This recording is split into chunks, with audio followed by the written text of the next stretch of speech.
Hello. Good day. Good day. I always want to say good morning, and then I either end up saying good morning or good evening and then saying all of these different goods. But today I just turned it into good day and then realized that made me sound like a sort of Skyrim character. There's no winning. There's no perfect greeting. Thanks for tuning in. This is Indies Under the Knife, the Thursday stream where we play games which haven't come out yet, mostly. If you're watching on the VOD, there should be timestamps for when the game starts, so if you want to skip the preamble, just jump straight ahead. We're supposed to have 3 games today, but I've lost one, and I'll tell you why in a minute. But yeah, thanks everyone for tuning in. I can't. What did we do last time? It was sort of tactics-based games. So I've been trying to alternate the schedule between kind of action games and turn-based games, or action games and more thinky games, so that I don't bias either way. So this week we've got kind of more twitchy action games, and I think I've gone on record lots of times. I think people have got the wrong idea with me about twitchy action games, where they think I don't like them. I just have higher standards for them, I think, because designing a game where the player sits and makes little decisions doesn't really require the game to like feel good and to look cool. Whereas I think it's very hard to make an action game that's good that doesn't feel good and look cool. And that's the skill set that is more likely to be lacking in someone that's sort of making a game all on their own as a hobbyist developer. And I think that's something people need to reckon with generally. It's like I see so much sort of people talking about, I'm making a game on my own and I can't do the art and this, you know, so I've got to make do with what I can do, or I've got to use assets. That's fine, right? Like, make whatever you're capable of making. But certain types of games are more sensitive to needing to look and feel cool. And I think generally speaking, action games are more sensitive to that. And you have to be honest with yourself about the fact that games are a visual medium. And even if you're not really an artist, there are going to be certain things about your game that do need to look a particular way to make the game work. And I think as soon as you go in the direction of like, I'm in an action game, I'm blowing things up, I'm playing a little character that's supposed to be a hero, then things start to need to look and feel cool. Otherwise, it's just not going to work for like what it's supposed to deliver. I picked these 3 games out because they all looked cool.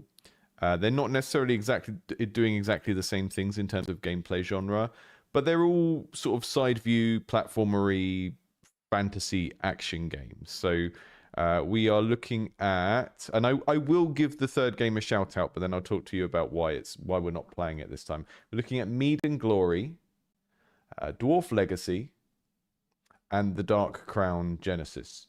So Mead Glory, I'll give you some first impressions because I think it's helpful. It gives people a little sense of like how people respond to Steam pages as well. I'll do a quick kind of what I think when I look at the Steam page type thing. And let me just get Steam open in the background and make sure these are pre-downloaded. I did do it last night, but there's a chance if anyone's pushed any updates that we're going to have a...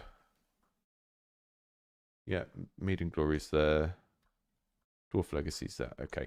So Mead Glory. We've got a platformer where you're a cute little, kind of looks like a Lost Viking.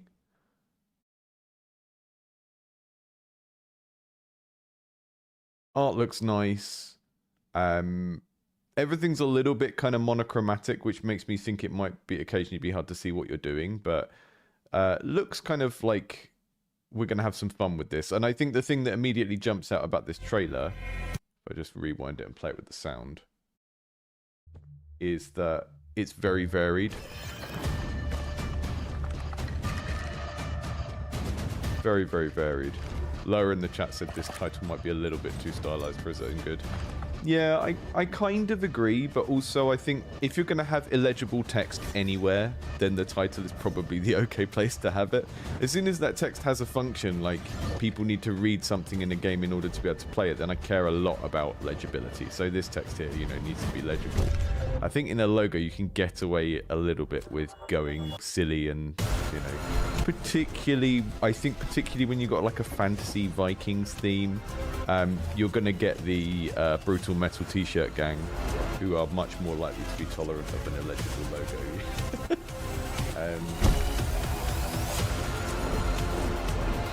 So yeah, Honkulus, thanks for sending this in. I'm tentatively excited for this one. I like that the trailer shows us lots of different environments and stuff.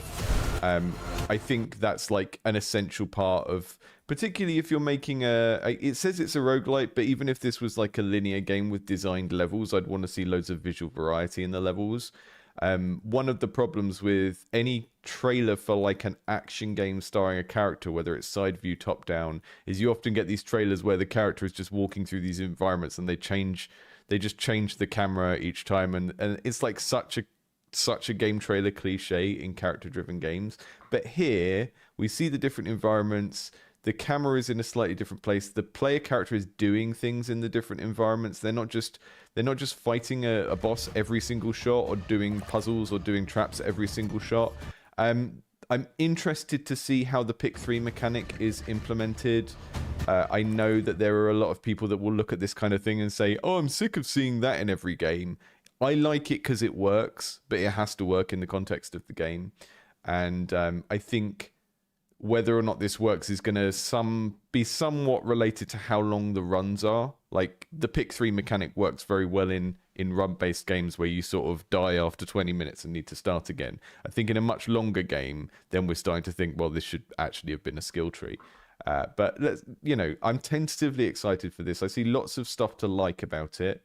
The description, not so exciting. Jump, dash, throw, and smash through enemies in this action-packed 2.5D roguelike platformer. I don't think this is a good description, because all of these verbs are things that I would just naturally expect to be doing in a 2.5D roguelike platformer. So as soon as you've told me it's a roguelike platformer, telling me I can jump, dash, throw, and smash is like saying, this cake contains sugars.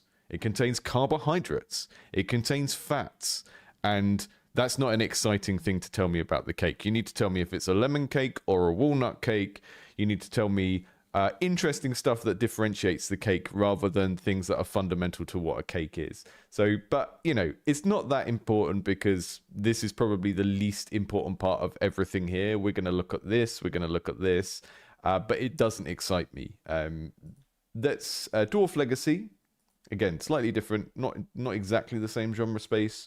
We've got a sort of a vertical tunnel platformer. Looks a little bit like Downwell, but we're going up. Drop that audio a little bit. Climb up vertical dungeons. I can see that's what's happening. Got very simple main character art. The lighting looks lovely. Doing a good job of alternating between showing the main game, showing the different things you can do in the main game, and showing things like skill trees and stuff.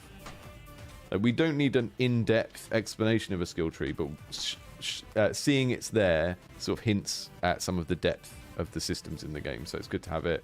Variations in color, seeing different enemies. Nice attention to detail with bringing that swarm of whatever stuff that was across. I don't know what's going on with this character though, because they don't look like a kind of dwarf. So it's kind of weird that it's called Dwarf Legacy. I see no beard here. It's not kind of quite visually living up to I think what people expect from a game about dwarfs. Is Mead and Blood is isn't that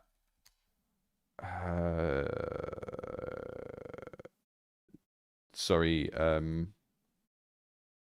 is it Lost Artifact? Drawing a blank on game dev YouTubers' names here. That's Lost Artifact's game. So yeah, looks like it's got similar vibes. Not gonna lie, similar vibes. Viking platformer, but yeah, different game. I am totally fine with an egg dwarf, but the egg dwarf needs to have a beard. Especially you've got like a lovely with this hookshot mechanic, you've got a lovely opportunity to have a beard that sort of goes left. If I'm off the ground and I'm going really fast to the left and get the horizontal speed of the character and make the beard flow to the right, I would be spending days on that. The physics accurate dwarf beard braids going around as you swing. And then the last game I'm not playing today, and I will sort of explain why, because it relates a little bit to the channel and how the channel works. Lost Relic, that's it, not Lost Artifact. Lost Relic, much better, fewer syllables. Sorry, Lost Relic. I called your game studio Lost Artifact, and it's not called that. Yeah, that's Blood and Mead. This is Mead and Glory.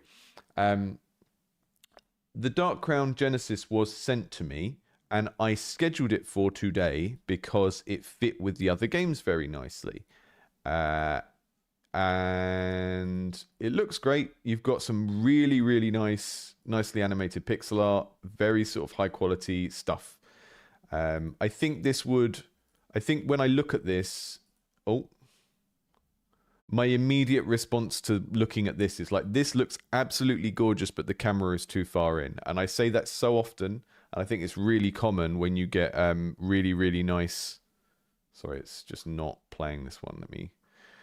I think it's really, really common when someone spends a lot of time on really nice high fidelity pixel art that they forget about the kind of gameplay aspect of like how much of the screen you can see affects how you play the game. And this entire everything I can see in this trailer has the camera super far in, and that means if I'm playing this and I'm trying to navigate, the actual amount of level I can see at any given time is really, really low. So if I were to go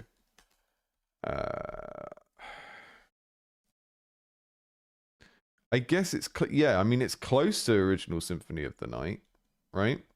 Like original kind of Metroidvania camera, but even here we can see a little bit further above us and below us than we can here. But it always kind of slightly bothers me when I see one of these platformer games, and I guess it's because the emphasis is more on like the close-up fighting than the what do you want to call it, the navigation, I guess. How do they do it in Blasphemous? How far is the camera in Blasphemous? So the camera in Blasphemous is quite far out. Gives you a lot of screen space to sort of jump around in and stuff like that. I'm just gonna got the wrong overlay on my channel at the moment. There we go. The other one's for doing the game dev stuff. It always kind of when I see that, it's like, oh, this person has spent a lot of time on their art and they love their art, and they should do because it's absolutely gorgeous. But then when we zoom in that far, it makes me wonder how I'm supposed to know what's in each direction as a player. You know? Just run that trailer one more time.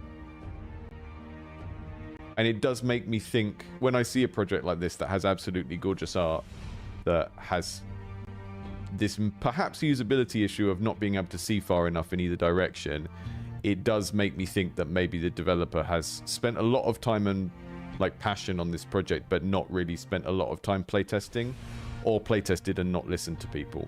Because like I feel like with some degree of certainty that if this had been developed for, you know, probably a couple of years at least, looking at it, and even if it had only been playtested by like 12 people in that time frame, I think some people would have said, I would like to be able to see a little bit more. I would like the camera zoomed out a little bit. So they've either received that feedback and not listened to it, or they've just not solicited any feedback as they've been working. And I understand that some of those older Metroidvanias, they have the camera in a bit closer. I understand when you've spent a long time on your art, you don't want to zoom out and not show all the detail in it. But I really feel like if I were able to play this, which I'm not, I would probably end up having problems with those cameras. And if the developers spend a lot of time working on their own on this, it says Shiraido Games, so maybe that's a studio of more than one person. I don't know if we can find anything about them, or if it's one person, don't know. But I think that can indicate a developer that's done a lot of their own playtesting where they haven't really acknowledged that players don't have the information that they have.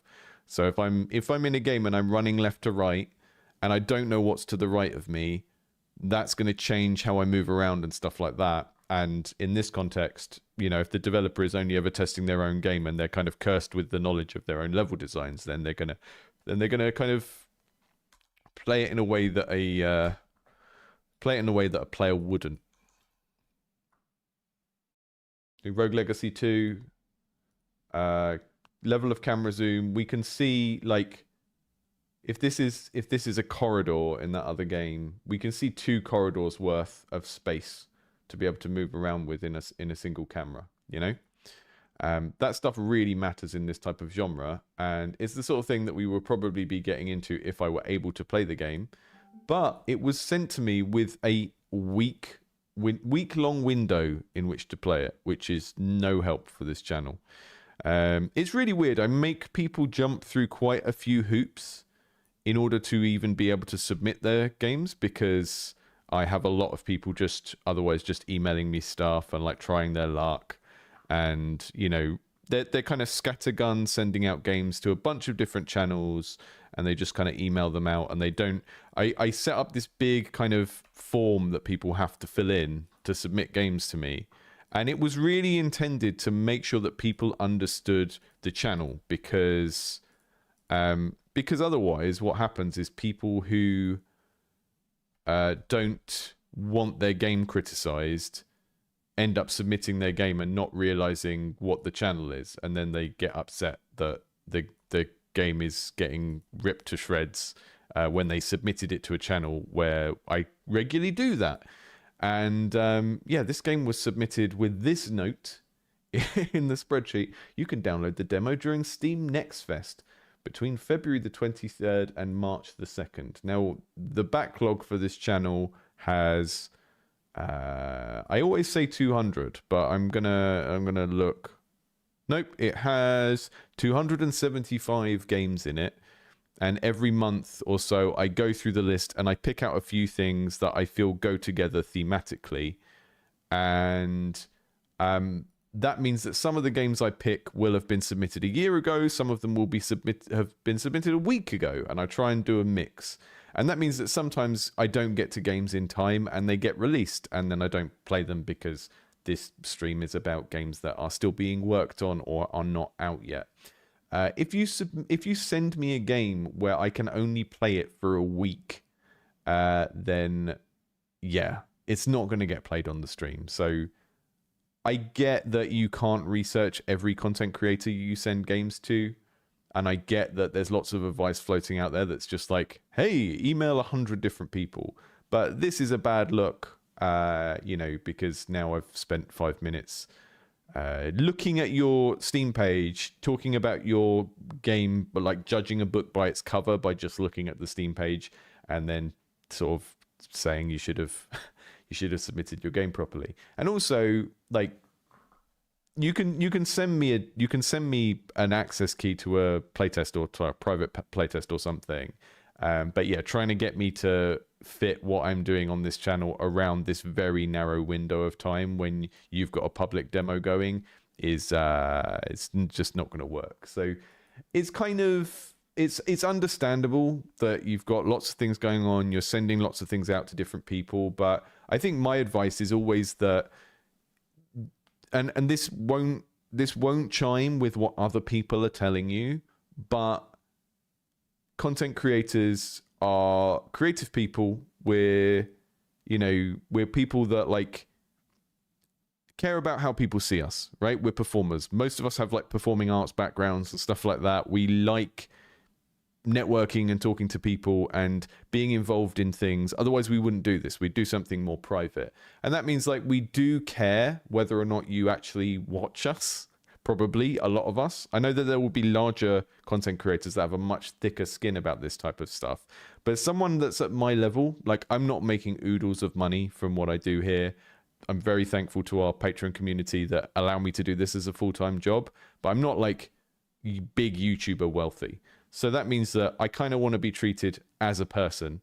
And what I've learned over the years, bearing in mind that a lot of my game dev experience was in B2B businesses. So B2B businesses, business to business, right? So a lot of what we were selling, it was like, okay, we're making a game or we're making a map for someone on this other game or whatever.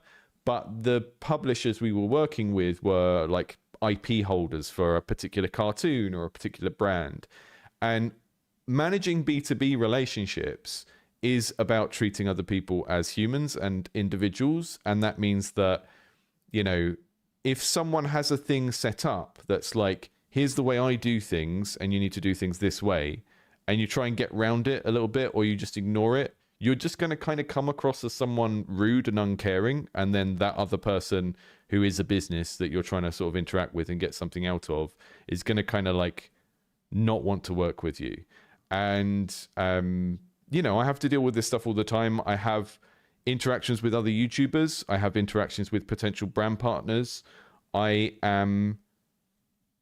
receive like 4 or 5 emails a week at least, sometimes way more, from potential brand partners that want me to advertise something on the channel. I turn most of them down. Some of them I don't respond to. Some of them I do respond to, but the ones I don't respond to have been written in a kind of fake way where they just say something generic like, we love your content. We love the way that you make authentic content. And it's just like, you haven't looked at anything. You haven't attempted to customize this thing. And I'm not necessarily saying that game devs should do that for every content creator that they reach out to, but it does feel a little bit like a social faux pas, a bit of a clanger, when someone has kind of created a system to make it easier for you to submit stuff and you just sort of copy paste performer stuff into it. The channel has a very specific remit, and like, it's just kind of weird. I think generally speaking, you're going to get much further in life and business if you try and interact with a smaller group of people and treat them more like people than this kind of scattergun approach. When I release my game, I'm not going to be doing the scattergun approach. I will pick content creators that I know play similar games. I will be picking the people that play Noita. I will be picking the people who maybe have gone back and played Spelunky in the last year, and I will be talking to them like human beings, not kind of just scattergun sending stuff out. And people don't like that kind of thing. When I've talked about this before, people get very shirty about it. Oh, I'm just working on my own. I don't have enough time to do this. Well, you have an amount of time, right? And if you sit down for 3 hours in your week and you say, I'm going to spend this 3 hours doing marketing or outreach, you can spend that 3 hours spamming 300 people, or you can spend that 3 hours trying to connect authentically with 10 or 20 or 30 people. And I would always advise people to err on that side, because you're much more likely to kind of form quality connections with people doing things that way. So not to like roast that particular game dev, but in like specifically, but I do think that that's sort of a product of how people are told to engage with content creators. And I think at the end of the scale that I'm at, which is sort of like small to medium audience content creator, I think treating people like human beings goes a very long way. And sending people very kind of performer stuff is not it's not sending people just very performer like copy paste stuff is not a good way to do that. I just saw Lower in the chat said, we love the way you breathe, and I was like, what are you talking about? And then I remembered that I was talking about very generic email stuff. Yeah. I still got some green screen filters on my camera from when I was recording yesterday. It's going a bit funny colors.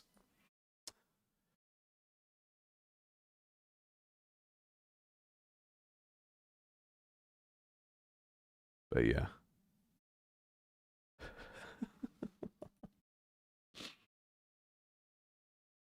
Okay.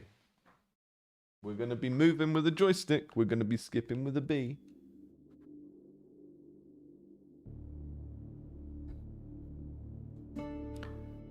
I think part of the thing that happens a lot, I'll talk about this for a minute before I start the game so we don't overlap too much, because people don't want to click on the game timestamp and then I'm ranting about running a B2B business.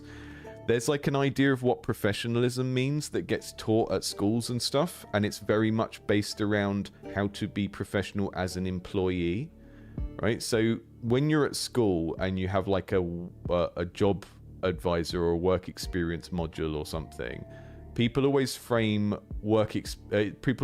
professionalism as kind of subservience and being very formal.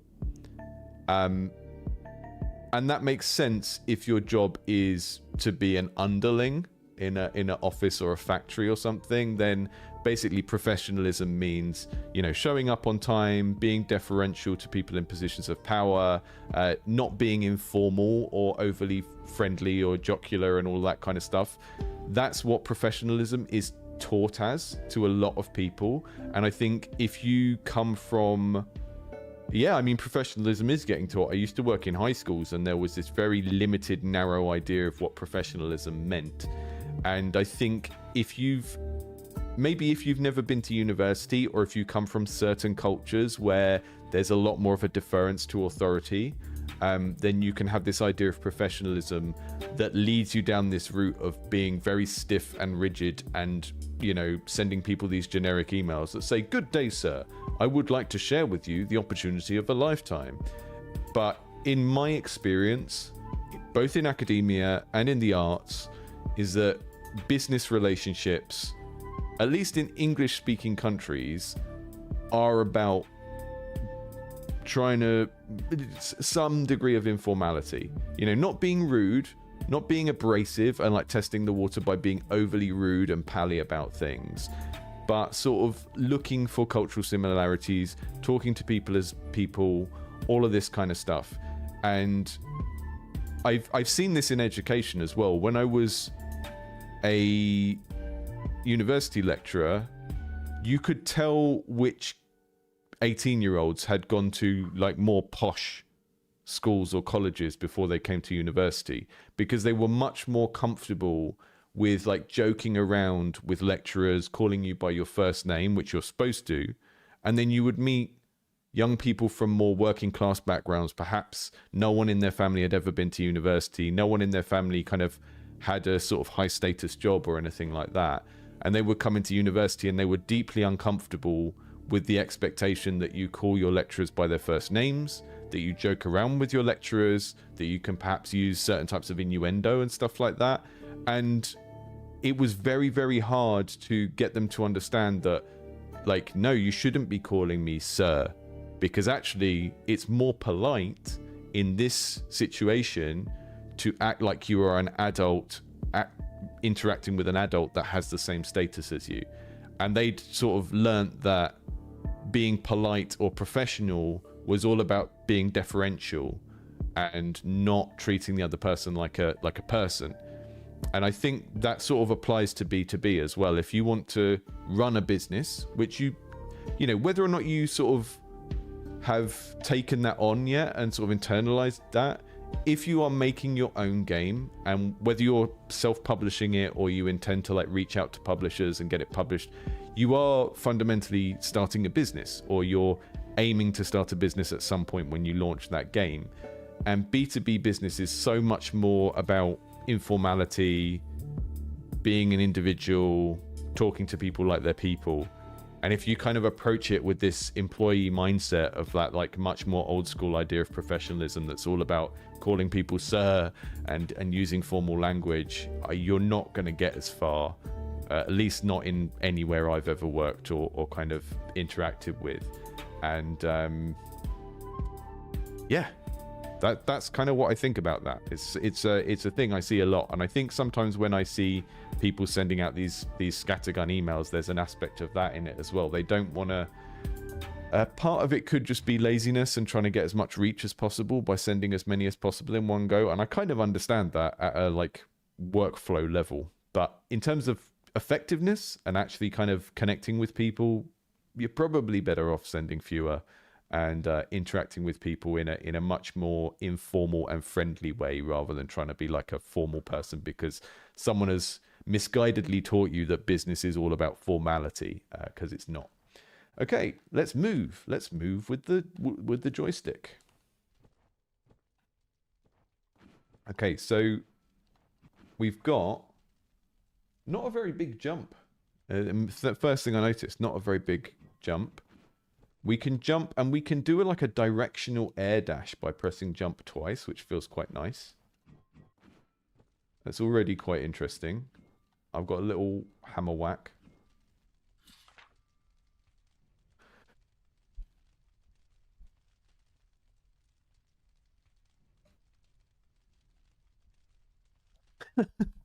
Skyrim NPC culture fit. Yeah, I think the fake politeness is more of a Breton thing. I think I'm much more of a Nord. I've always got on quite well with German and Scandinavian people because they sort of are much more blunt and they don't have the fake British, the British fake politeness that a lot of people have. Or maybe they do, but it's a different flavour of it. Okay, I, Van Goat, hereby decree I shall give Tevazir more cards to choose from per goat saved. Okay. I'm trying to save goats. That seems like it's a run-based challenge, which maybe I don't want to be introduced to the first time I play the game, but that's fine. We look down with B. There's a bunch of lava down there. That seems bad, maybe. I don't want to go in lava. This is exactly the sort of tutorial I want from this kind of game. You know, just show me environmental prompts. You might want to give people more opportunities to do each thing. It's kind of like one of each, but this is exactly the sort of tutorial that a game like this should have. Just give me a verb at a time, you know? Give me a verb, button and verb. That's all you need. Sorry, getting stuck with modifying the audio levels. I think I got into some weird state then.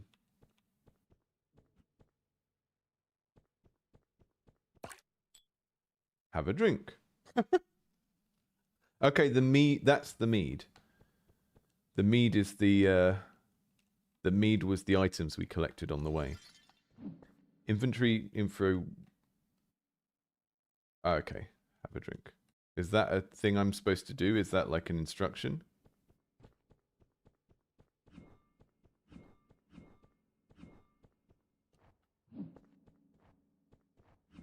Yeah, looking down with B does feel a little bit weird. I'm so used to platformers where you hold down on a button. I would make it down on the D-pad as well as B. I mean, but also it's set up to be down in the game I'm making, so I'm very, you know, I'm just used to that. Can we jump through that? Okay, R2 and... Ah, that's cool. So that platform is upside down and we can spin it round. That's really neat.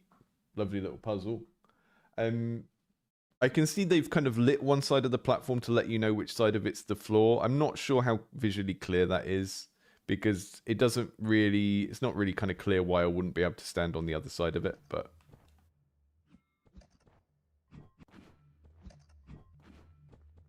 cool. Really neat little tutorial. I think, particularly in action games, that is the kind of tutorial you need. Tell people the verb, show them the button, give them a situation where they have to use it. Most of the time when I see tutorials for action games and it's like over-explaining things and there's full sentences where they don't need to be, I just wish it was like this. You know, this is an exemplar tutorial, I would say. The only thing I think is maybe there's opportunity for like a few more repetitions of some of the things, because if in 5 minutes time I might not remember that B is to look down and stuff because we only needed to use it once.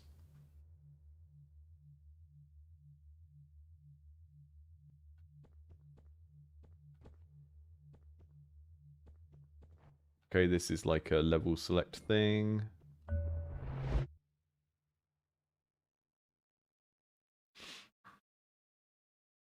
Fearing flesh had lost, they froze their hearts in ice. Only bones now walk the frost, spirits shattered twice. Fuzzy Dice. Refilling offers one drink you already own. Level up your current level 1 drinks or sell them all. New drinks have a chance to duplicate. I don't know what any of that means.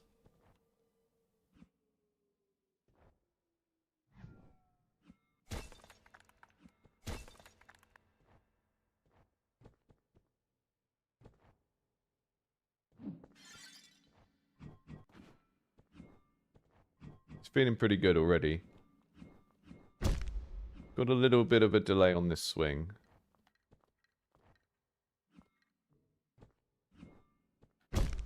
They look like I should be able to fight them, but I can't.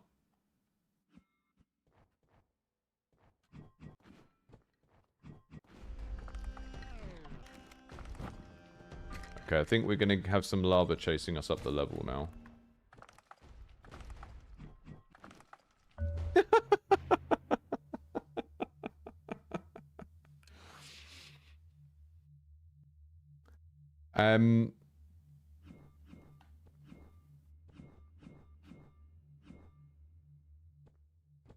Yeah, I think down. Look down should be down. It's just more intuitive and it's what people are used to. I don't know what any of these upgrades mean at the start of the game because I haven't played it long enough to know what a drink is.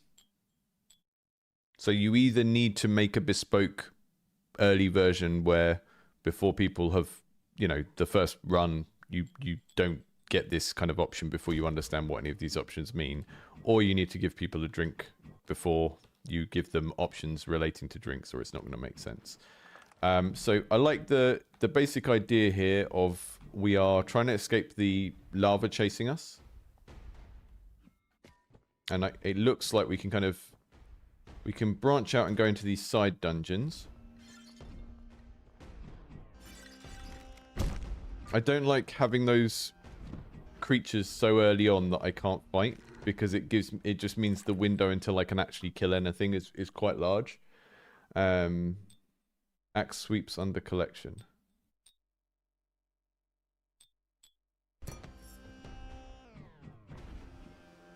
Theming the little upgrades you get as the mead drinks is a really nice theming thing. Dying from the lava feels a little bit harsh. I think having a game... This is my first reaction to it. It might go away after playing it a little bit. I think having a game with instant death in, where you were encouraged to make these kind of tactical choices of like, well, strategic choices of gradually building up a set of power-ups, I think those things clash a little bit. I think the reason why in something like either Slay the Spire or Vampire Survivors, different types of games, but you're constantly picking these little upgrades to your engine that you're building, and when you die in those games, it's because of chip health. It's because you made a series of bad decisions. Whereas making one wrong jump and falling into the lava means that these decisions feel a little bit like you're kind of having to sink too much thought into them for something that you're going to lose in a split second of time, which maybe could feel bad. I don't know. Let's see how we get on. I love these goofy skeletons.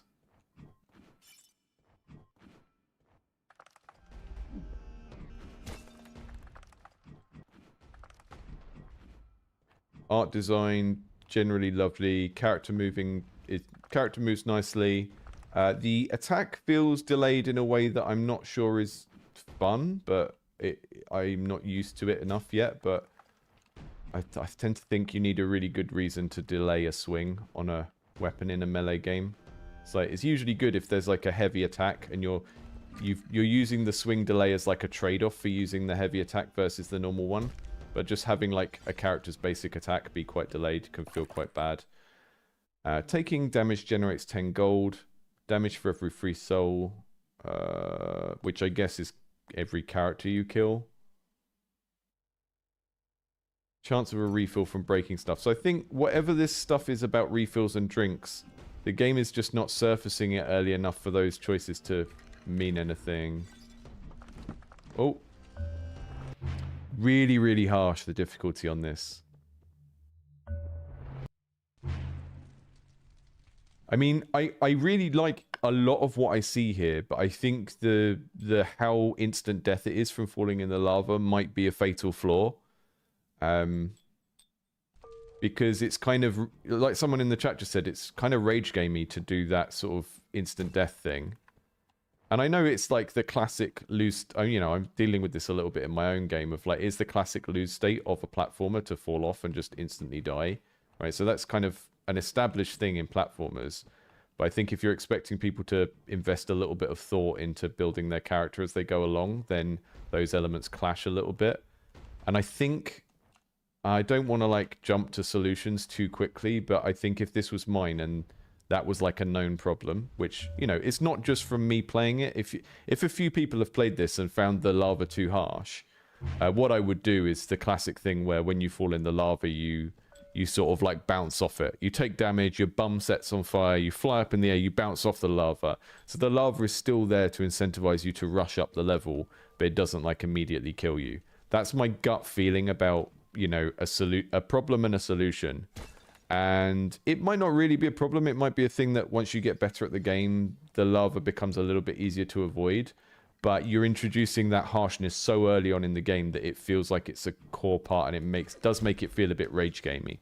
And everything else is a little bit too polished and a little bit too thoughtful for this to be just like a really harsh, trollish rage game.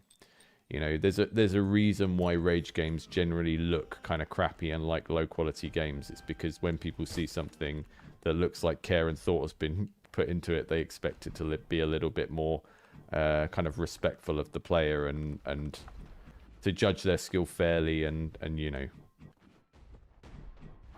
But yeah, there's so much good stuff here. I just think that one design decision might be a little bit too harsh for everything else we're doing.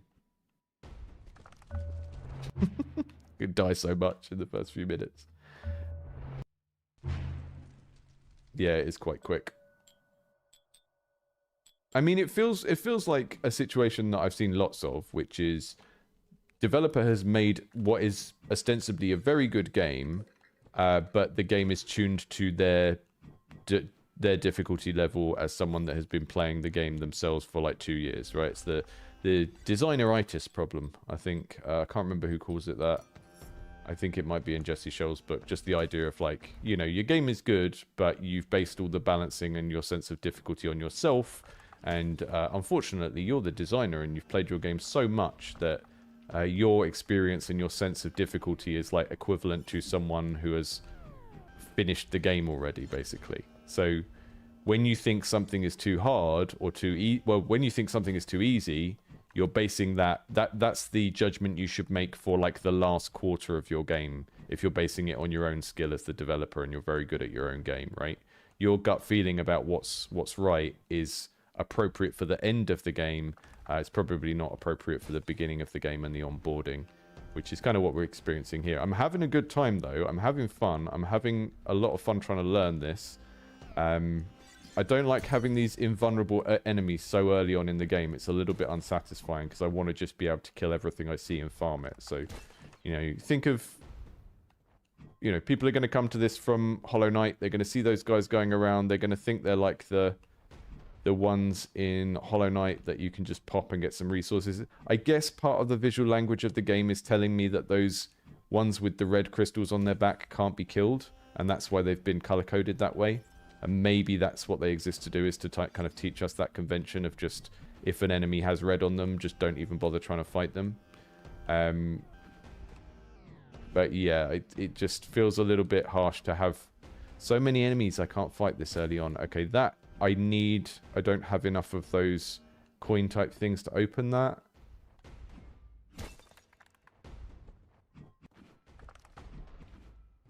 Having to miss a lot of stuff because of the rush from the lava. I feel like I've learned about the lava now, and I'm overcorrecting by rushing past all of the resources. But that's okay. Like, I mean, that's the central tension of a game like this, right? Is that I need to collect resources to get more powerful, but the game is pressuring me to not actually be able to maximize how many I get. So I can kind of see the set of thoughts that lead to this design, but I think the pressure from the lava is just a little bit too high. It either needs to be slower or it needs to not instantly kill you, or a combination of both of those things. And you can sort of reintroduce some of the stuff that's already here later on. Like, you could have an upgrade that says, hey, you get this really cool upgrade, but lava instantly kills you now. So then people can choose the instant death lava as a additional challenge. You know, like maybe there's an upgrade and it's called like ice form, and it's like, okay, you're really sensitive to lava now. You die in one hit of lava, but you get this other cool upgrade. That's how I would handle that thing. It's like, take the super hardcore version of the game you currently have and take some of those elements of it and make them like optional things that people can opt into later on in the game to get some other bonus or some sort of bragging rights or something.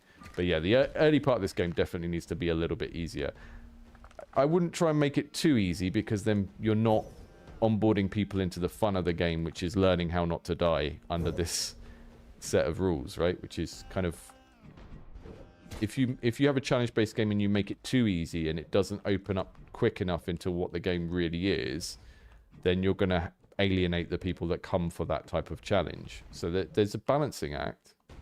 But I do feel like maybe this is just a game that's very, very much balanced around the developer's skill level, and they've played their own game a lot.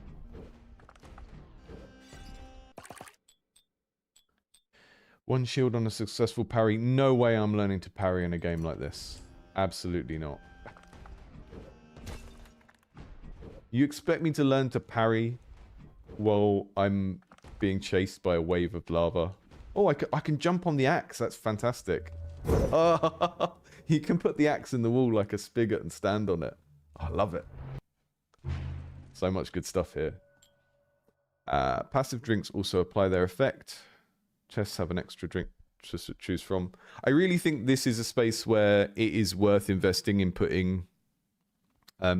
is probably worth investing in putting like unique illustrations on these cards eventually, rather than these little icons. It will just make it quicker for people to learn.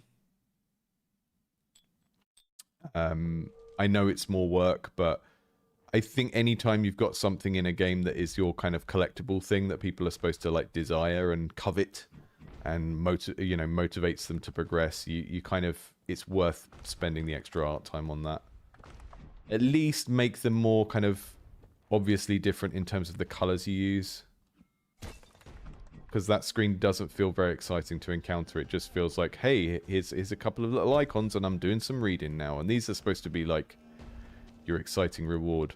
I do think if there's one area of this game, aside from the balancing stuff, if there's one other area of this game that I would think is like a big a big old bunch of low-hanging fruit for possible improvements, it would be kind of celebration and commiseration type stuff. I feel like the developer has gone the Super Meat Boy Blood Thief kind of route of wanting the game to restart really quickly when you die, which I think is a good idea in sort of speed-based games where you're dying a lot and retrying. But I think we could make that falling in the lava feel a little bit more comical and like wah wah wah, you know. I was saying this about another game last week, you know, juice the failure. If you have a game that is about, oh, I can't get my axe back. If you have a game where the player is dying a lot and that's supposed to be part of the fun, make the dying fun, make it look fun, make it look funny, all of that kind of stuff. It doesn't have to take more than half a second, but at the moment it just feels like a placeholder. Death is part of the ritual of learning a skill-based game, or failure. You make the failure feel impactful. It's why one of the reasons why sickos love Dark Souls so much.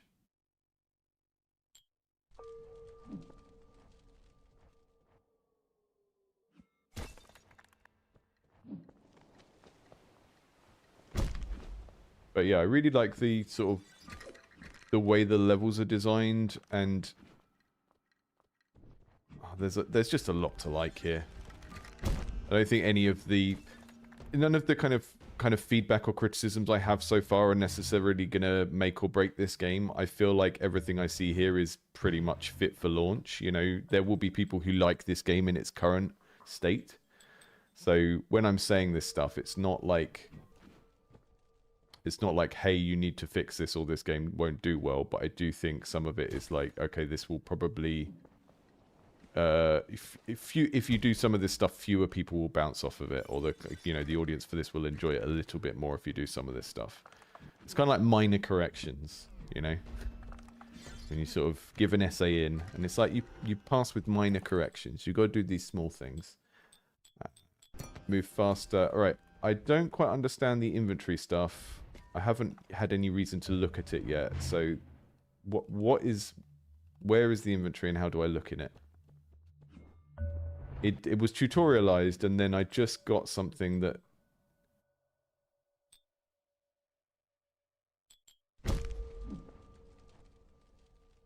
What's the inventory button? Ah, that's not the inventory button.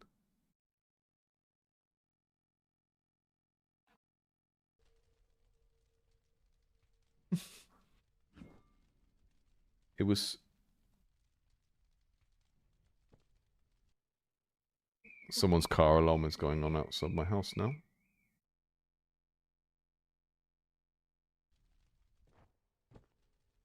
Hopefully you can't hear that too loud. It's really loud here.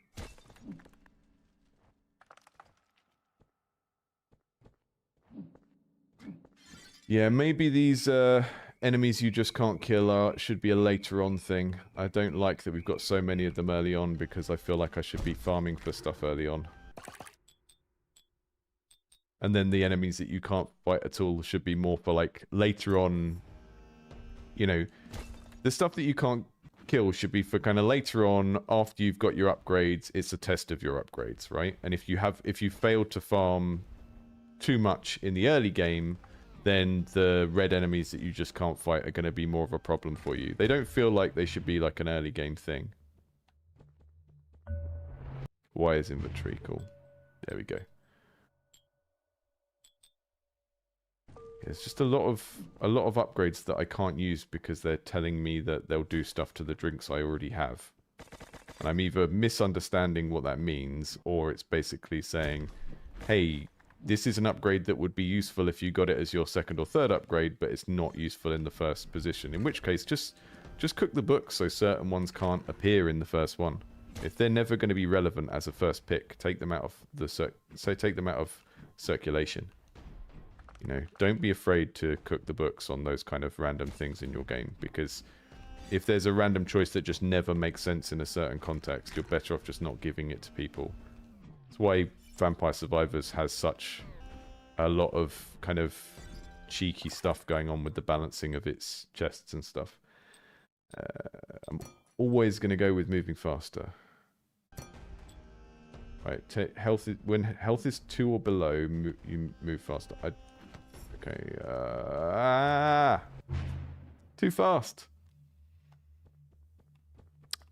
A benefit of losing the third game today is I get to play this for longer, which is good because I'm enjoying it.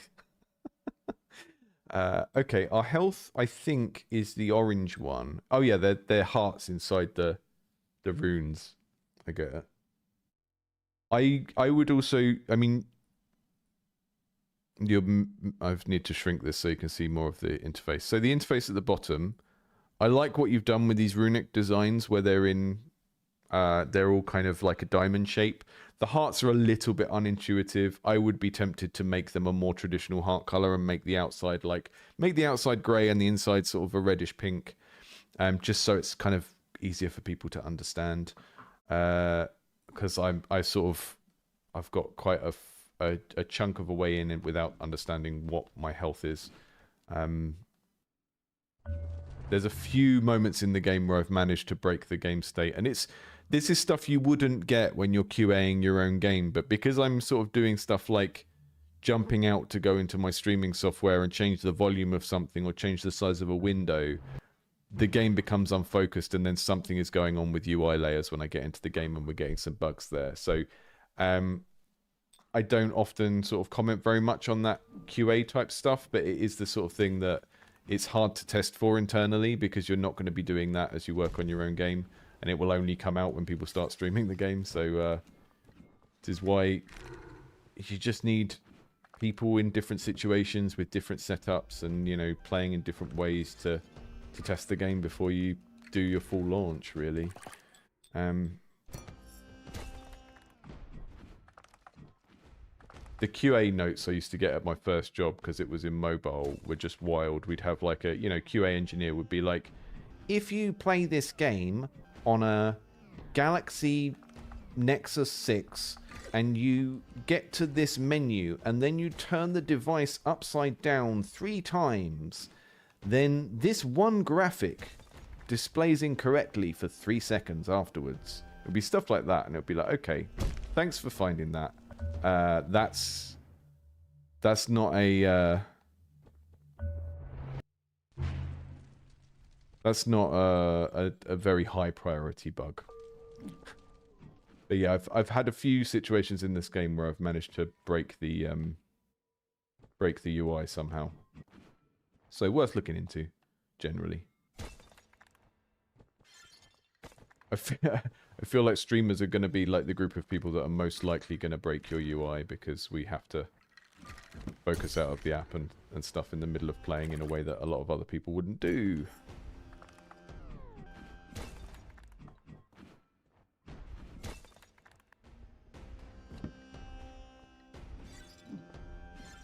But yeah, this is passing the crucial test for a very skill-based action game, which is, you will have noticed I've got better at it.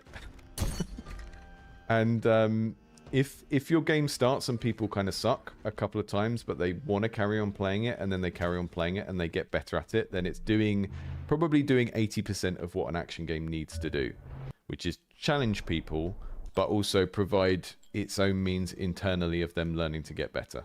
And although there's some things about this game I would improve, and I've sort of called them out already, I have been able to just learn off my own back how to get better at the game as we've gone.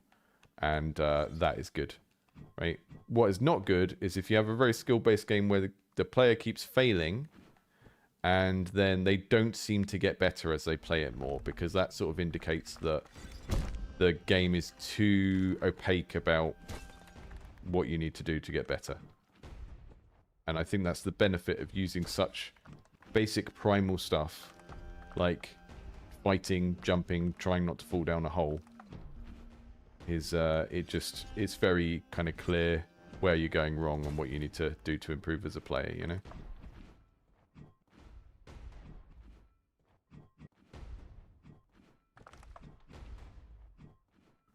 It's also one of the reasons why I hate parrying in action games, because it's just like, it's like a skill gate where the skill is something I don't care about. And it's like the game, in a game where you have to learn to parry, it's kind of like, oh, you just can't pass this point in the game unless you can learn this skill. And the skill is like watching for this very specific thing to happen visually on the screen and then responding to it in only one possible way. And yeah, that's just not what I play games for. It's just like total obedience to a specific instruction in a specific moment. You know, it becomes like a Simon Says, or like you're playing Guitar Hero or something like that. It's kind of why I don't really like rhythm games that much as well, because they're more just a test of like, can you do this very specific thing that I'm asking you to do? And it's just like, that sounds like work. That's not a game.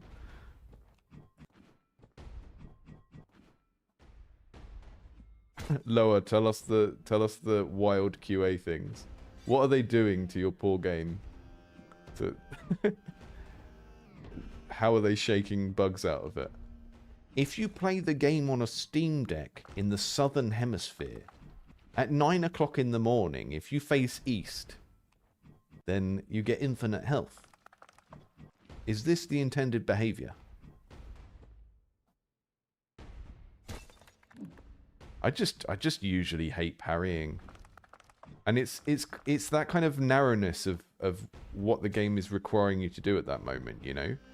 I think if it's a game where a projectile flies at you and you can choose to parry it, or you can choose to use your shield, or you can choose to deflect it with a spell, or you can, you know, that's fine, because that's a decision. But I think when a game is just like, at this split second, you must do this thing, this very specific thing, then to me it's just like, well, I came here to feel like a cool warrior. I didn't come here to feel like I was playing a a dance mat, you know? And that's why I don't mind the existence of parrying in FromSoft games, because I can play the whole game and ignore it, and I can learn some other way of doing it. So, you know, I don't have a problem with it existing, but yeah, games that require it, it's just like, woof. And the games that require it and then want to be a little bit more casual and accessible tend to end up like doing such silly things to make it work for everyone. So I've played a little bit of Space Marine 2. My son is very much into Warhammer, so I got Space Marine 2 for him on our PlayStation, and I've been dipping into it occasionally and playing it. And they make this massive parry window where there's just like big blue highlights over everything, so you know when you've got to parry, and it goes into bullet time. And it's just like, man, at this rate, you may as well have just made it so that, you know, I don't necessarily have to parry, but the enemy has like a big vulnerability window when they do certain attacks. And if I spot that and attack them then whatever. But I'm just going to try and dodge most of these things, because being told, hey, you need to do exactly this thing at this moment in the game is just like, sorry, did you hire David Cage to be your combat designer for this game? I thought we weren't doing QuickTime events anymore.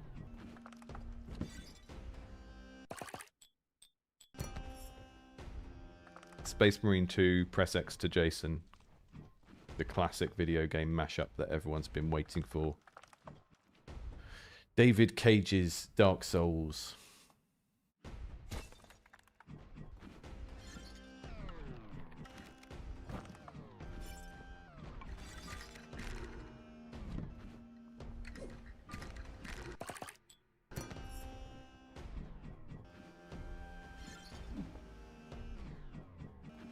Right, yeah, Dark Souls parries, it's like you decide to do a parry build, and then the parries become more or less important to you, right?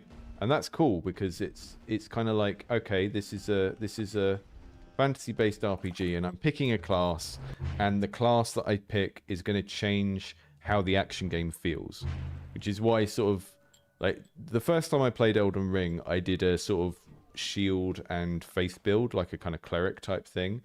And it was so hard. And then the second run through, I did a sort of pure mage, or a dex mage. And I found it a lot more fun. And it's just good that the game can support that, where it's like, oh, if you play a mage character, you're basically playing a shmup. You know, instead of you're playing like a shoot 'em up instead of a beat 'em up. And I think that's how class identity should work in action RPGs.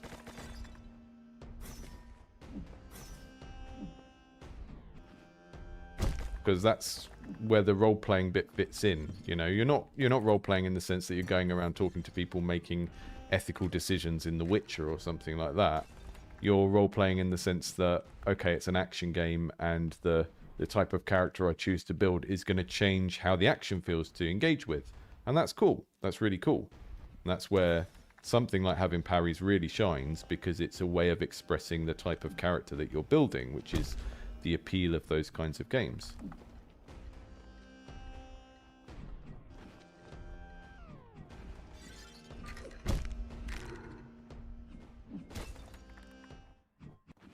It's also why they're completely out of scope for smaller studios, because they sort of don't work unless you have that build variety.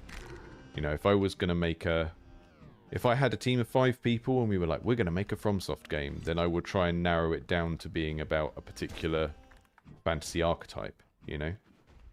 Like games like Thief and Dishonored, where it's just like, okay, this is kind of a fantasy world, but you're just going to play as a thief, and then you get to choose whether you're a nasty stabby thief that kills everyone, or a slightly nicer thief that tries not to kill everyone, you know? So like, as the team gets smaller, the scope gets smaller, and that means the range of classes gets smaller, and that means you can't do all of this kind of build variety. And I think that's why you end up with these action games where there's like a mandatory parry, because the game doesn't have enough stuff in it to support you like ignoring that build type. And then that kind of stops the parry working for me, because it doesn't feel like a optional part of the class you've decided to spec into. I'm just gonna stay in the middle and see what happens if I go up, up, up. I know that this isn't what I'm supposed to do, but we haven't tried it yet, so let's see what happens.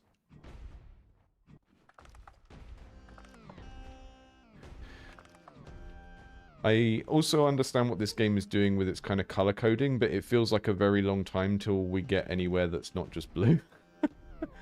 And maybe a little bit of a quicker progression in the visual changes in the game could make us feel like we're getting somewhere.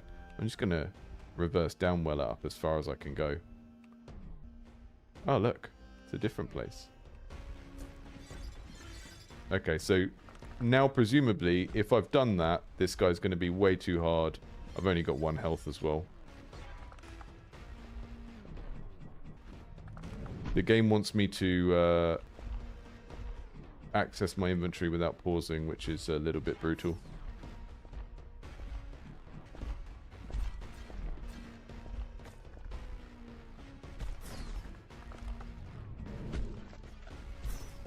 Boss fight feels great.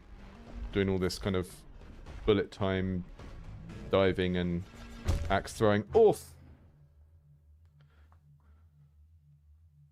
So I'm just going to check the chat, see if...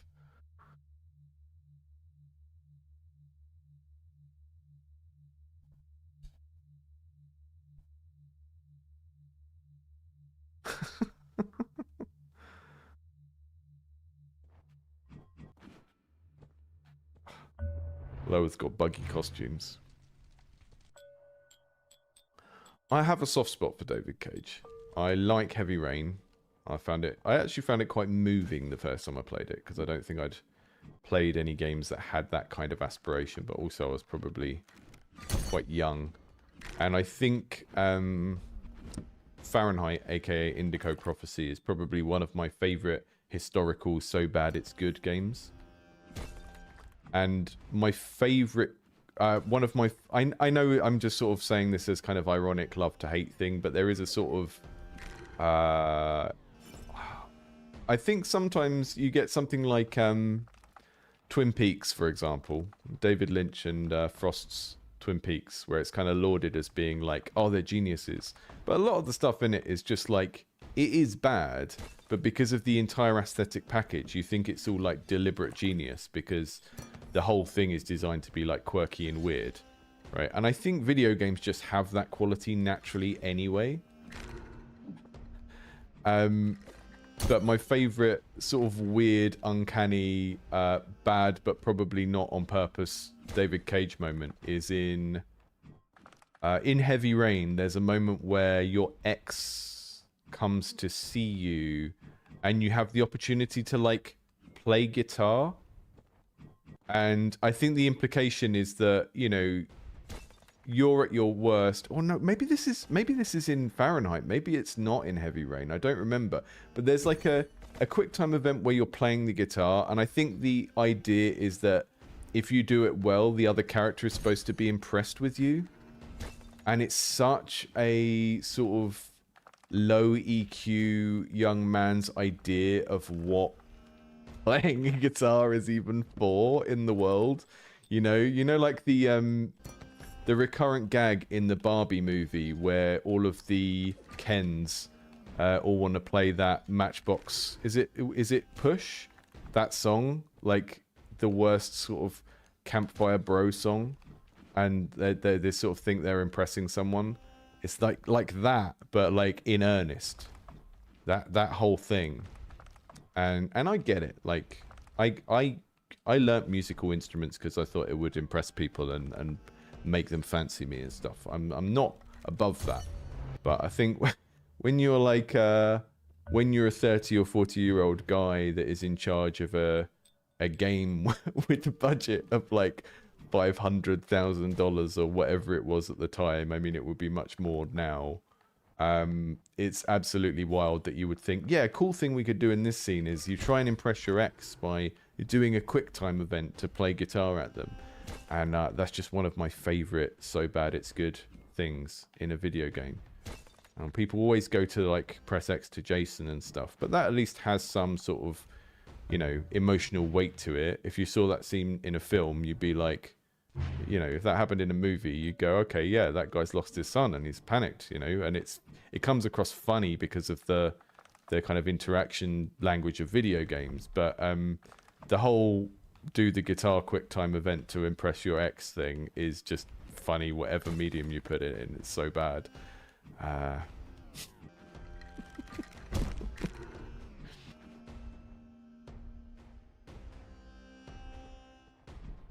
The guitar guy in one of the In-Betweeners movies. Have you seen Fresh Meat? I can't remember his name from the In-Betweeners. His character in Fresh Meat is like that.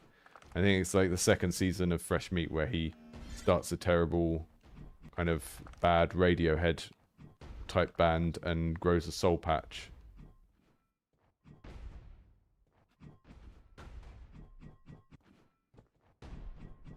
Giggles. Sorry to hear about the COVID.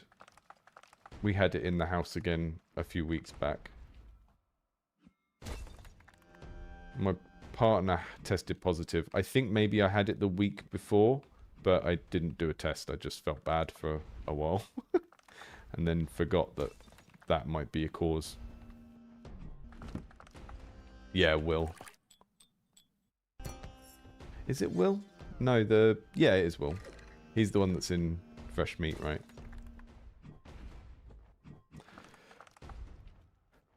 Fresh Meat's very good. I think it's one of the people that wrote Peep Show. But also, I didn't go to I went to university late when I was already a big grown-up, and I didn't stay in halls and stuff, so it's kind of like nostalgia for a thing I didn't experience as well.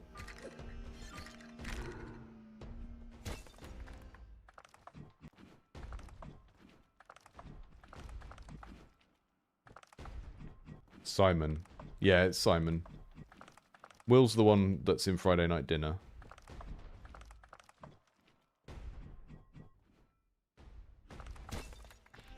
I mean, the character that Simon plays in Fresh Meat just feels like the same character, like he's just kind of grown up a few years. They should have just made it a crossover.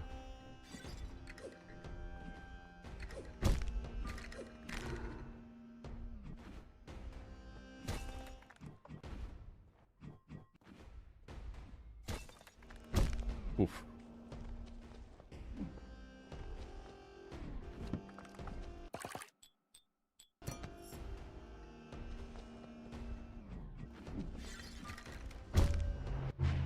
I really want to play this for long enough to get past that first boss so we can see if the game visually changes.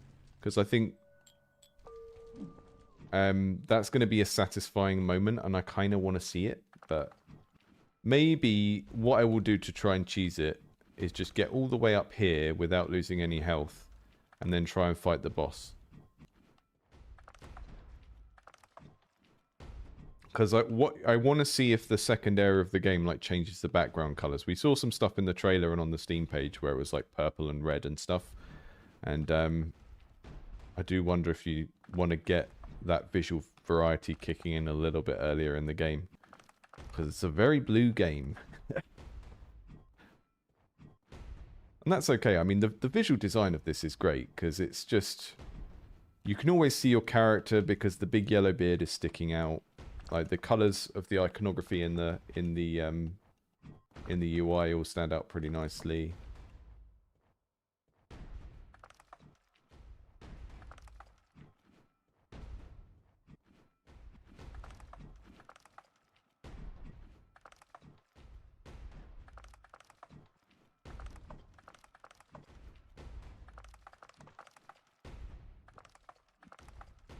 Ah!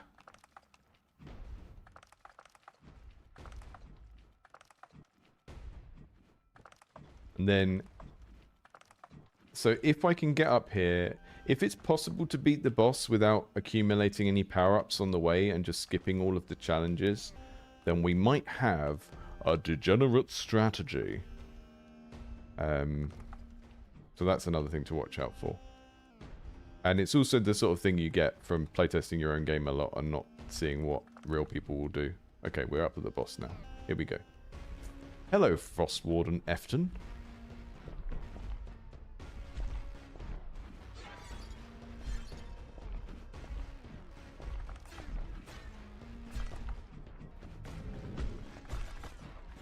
Man, this combat feels really, really great once you're up against an enemy that doesn't die in one hit and you have to really jump around a bit. Kind of reminds me of the way that the archer is done in Rogue Legacy, where you can sort of jump in the air and do like a bullet time angled shot like that. It's very similar in terms of how it controls. It feels really good.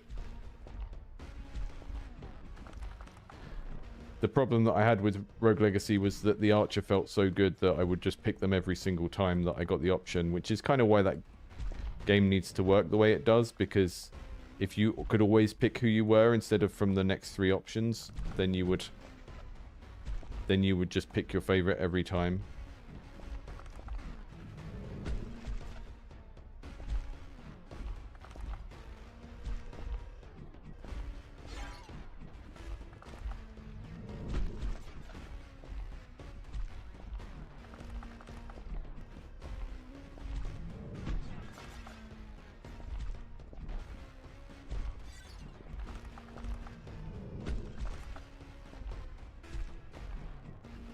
Yeah, we're going to beat him without any power-ups, I think.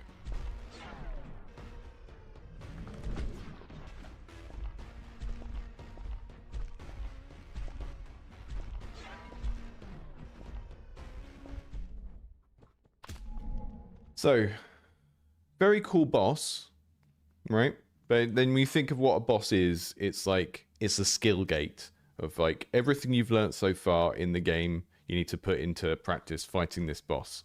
Otherwise, you can't get to the next bit of the game. The boss was relatively... When I came to this with enough health, the boss was actually relatively easy compared to the other parts of the game.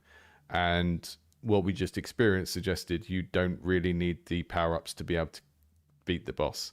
So it kind of feels like the whole difficulty of the game is lopsided, where that boss probably needs to be 3 times more difficult in terms of the amount of health they have in order to incentivize you to actually pick up power-ups on the way, and actually climbing the tower, going in the optional dungeons, picking up the power-ups needs to be easier so that you are incentivized to kind of, you know, maximize how many power-ups you get before you get to this point. So it feels a little bit lopsided. Yeah, it's quite... I think you're right, Chris. I think maybe it's just too far to get to the boss. There's a lot of optionality there in terms of how many of those dungeons you break into and go into and like choose to do. And I think it's a weird place to put player choice in terms of like how many things do you do on the way up. A lot of run-based games would just say, you need to do 3 nodes or you need to do 5 nodes and then there's a boss. But this kind of gives you the option of how much you do, which is kind of interesting when you play around with the lava as well. But sometimes when the lava's killed me, it's because I'm like trapped in a room and I can't go back down to get out. So it feels like I think if you slow the lava down a lot, it's kind of what I said at the start. I don't think my kind of opinion on this has changed. The lava should be a lot slower, and each time it touches you, it should just take 1 unit of health off and make you kind of fly up in the air on fire. And that way the lava is way less punitive, which means that you'll be more incentivized to actually try and clear out the dungeons and get more power-ups. The boss is too easy if I can go up there without collecting any power-ups and beat the boss. Because the game has basically rewarded me for the wrong thing now, right? I tried to do it the quote-unquote right way lots of times. The game was too difficult for me to do that, to actually survive kind of climbing the correct way and killing a load of enemies and getting a load of upgrades before I got to the boss. The game was too hard for that. But going straight to the boss and fighting them without any upgrades was too easy. So I think there's a big problem there. And then there's a load of little solutions you can put in place to solve that. And some of the things I've suggested will be good ones. There may be other ones you think of. But I think the boss is too easy, the climb is too hard, is the fundamental problem with this game at the moment. And you can solve that by probably lots of little tweaks to different things. Make the lava less punitive. Make the lava slower. It doesn't insta-kill you. Reduce the amount of enemies earlier on who don't... Reduce the amount of invincible enemies early on. Enemies early on should just be for farming, right? They're the ones that are there that you just can't attack at all. That feels more like a skill gate later on, where, you know, if you've skipped lots of upgrades and you've got to this area with invulnerable enemies, that's the point at which invulnerable enemies are useful. At the early point of the game, it's kind of like, I don't know what these add. And then maybe there's just the level generation early on feels a bit like maybe there were just too many options. Because when I go up the tower and there's a place over there and a place over there, I can't see what they are. I have to break through to check, and the lava's coming, so I'm just going to break one and jump straight in there. I'm not going to like compare them and choose which one to go up. So it feels more like the decision that you're making as a player as you go up the tower is, do I skip this level because I'm leveled up enough and I don't need to go in there and I don't want to get killed by the lava, or do I go in one of these? And having a choice between two, I'm not really sure what it adds, because they were never small enough to be able to like break through the ice, do one, and then rush across and do the other one as well, right? So it just feels like there's a little bit too much optionality in the climb. And I'd be tempted to just go, okay, there's 3 dungeons and it goes left, right, left, and you can skip one if you want to. But maybe it's just a little bit too much. The climb is very long, like someone in the chat said. And that kind of de-incentivizes you from like trying to do all of it as well. Happy face. Climb again. Thanks for playing the demo. The full version will have more levels, but you can loop through this one to experiment with builds. The enemies will get stronger with each loop. It resets when you die. Okay. It's interesting. Yeah, I think experiment with builds is probably a little bit of an overstatement, because I've seen a few upgrades that feel quite significant, but I haven't seen anywhere you're going to pick it at the start and then your build immediately feels like you're kind of doing a different thing. A lot of them are smaller incremental upgrades, which is not, you know, doesn't really feel like a build. Small incremental upgrades can feel like a build eventually, but it's not going to sort of encourage people to do something multiple times. Taking damage generates 10 gold. Damage for every freed soul. Let's try and do one more serious run, and then we'll move on to the next game. Realize I've been on this one for a long time, but also been having a good time. And that is part of, you know, if a game is good, I will want to play it for a bit longer, and I think that's fine.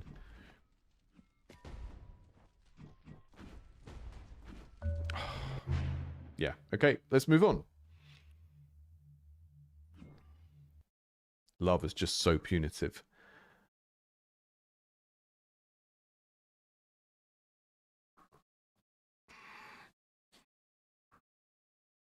Yeah, I think just the instant death from the lava is just way too punitive for a game where you're supposed to be like gradually building up a set of traits in a character, because it makes me just not care about that, you know?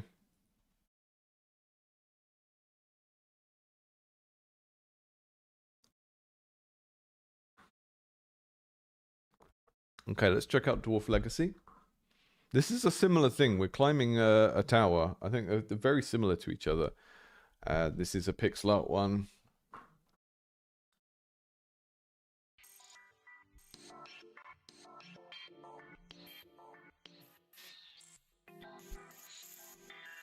Okay, we're using the face buttons and right trigger.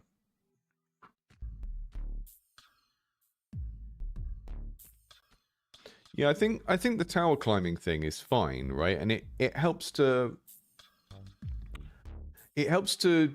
make it clear what sort of game it is. I think with both of these games where we've got a tower, I think when I see that, it immediately communicates to me that this is like a challenge-based game. And it's similar with Downwell, where you're kind of falling down and shooting things as you go down. There's something about that corridoriness of it that makes it very clear what type of game it is. Whereas I think once you go into like side-scrolling, then it becomes a bit more unclear what type of platformer you're playing. And that means you're going to get audiences who are there for like a heavily skill-based game, and audiences who are there because they want to play like a maybe a bit more story-driven adventure game. And I do think that the kind of challenge tower type shape of the game is nice and clear in terms of like just immediately communicating what type of fun the game is supposed to give you. And I think that's one of the things where even in very well-made games that get sent to this channel, one of the things I often see is just it's not immediately clear what type of fun the game is supposed to give you. And I think narrowing it down in that way and saying, okay, this is a platformer, but it's a platformer that is very much about like concentrating very hard on skill for a couple of minutes, and then you die, and then you do it again.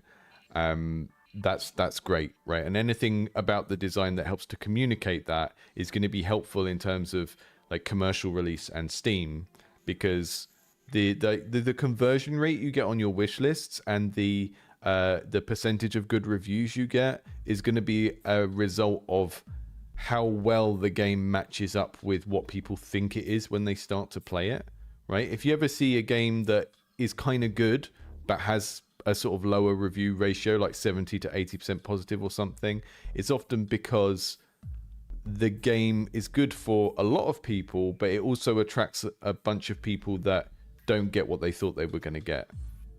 And I think, yeah, there's something about this kind of tower-shaped game that just makes it feel very arcadey and very gamey.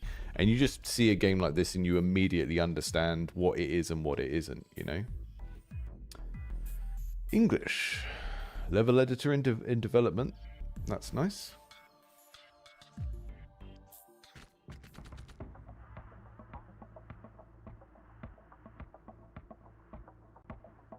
The mountain home was abandoned. Once a living dwarven city, its vertical halls now lie hollow. Legends whisper that our legacy still waits hidden at its peak. Few believe the tale, but if I do not seek it, who will? There is no turning back now.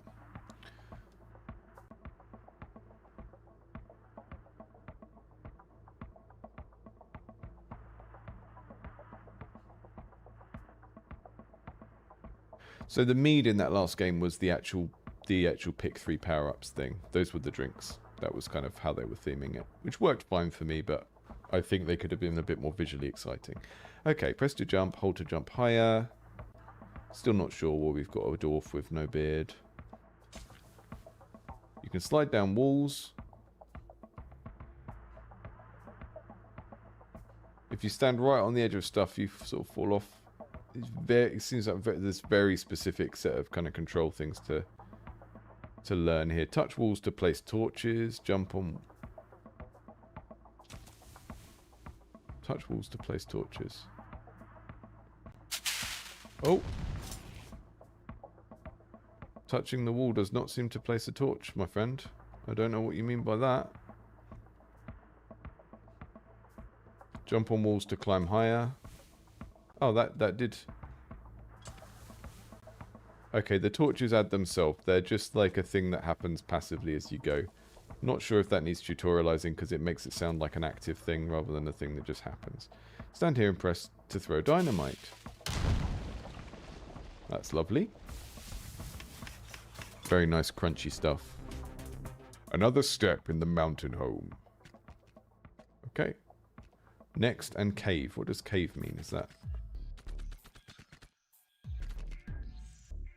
Okay, so I've got a little upgrade cave I can go to. Not enough iron. Not enough sulfur. Not enough cave wood. Not enough diamonds. Not enough crystals. They're the things that we can get. We don't have any of them yet. I think putting your shop button on the TNT button feels a bit dangerous.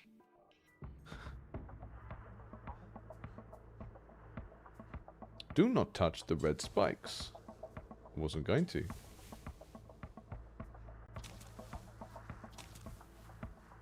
On wall, hold down to slide fast. I love the controls of this. There's like there's a lot of kind of little subtleties in how the character moves that make it feel like it would have a kind of high skill ceiling. You know, you got the sliding down the wall. You've got some kind of slightly slippy stuff that feels like deliberate and not buggy. Perhaps a blacksmith will be interested. Hold the button to unlock.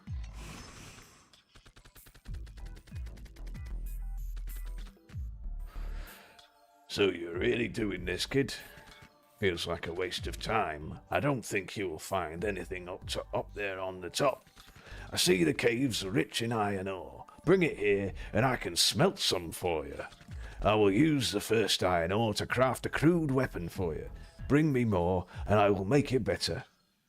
Now go! A crude but effective weapon. Let's do it.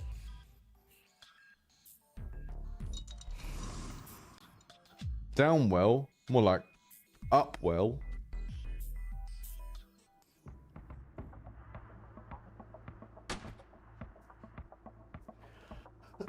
Very well structured, sort of integrated tutorial in this. I'm very impressed.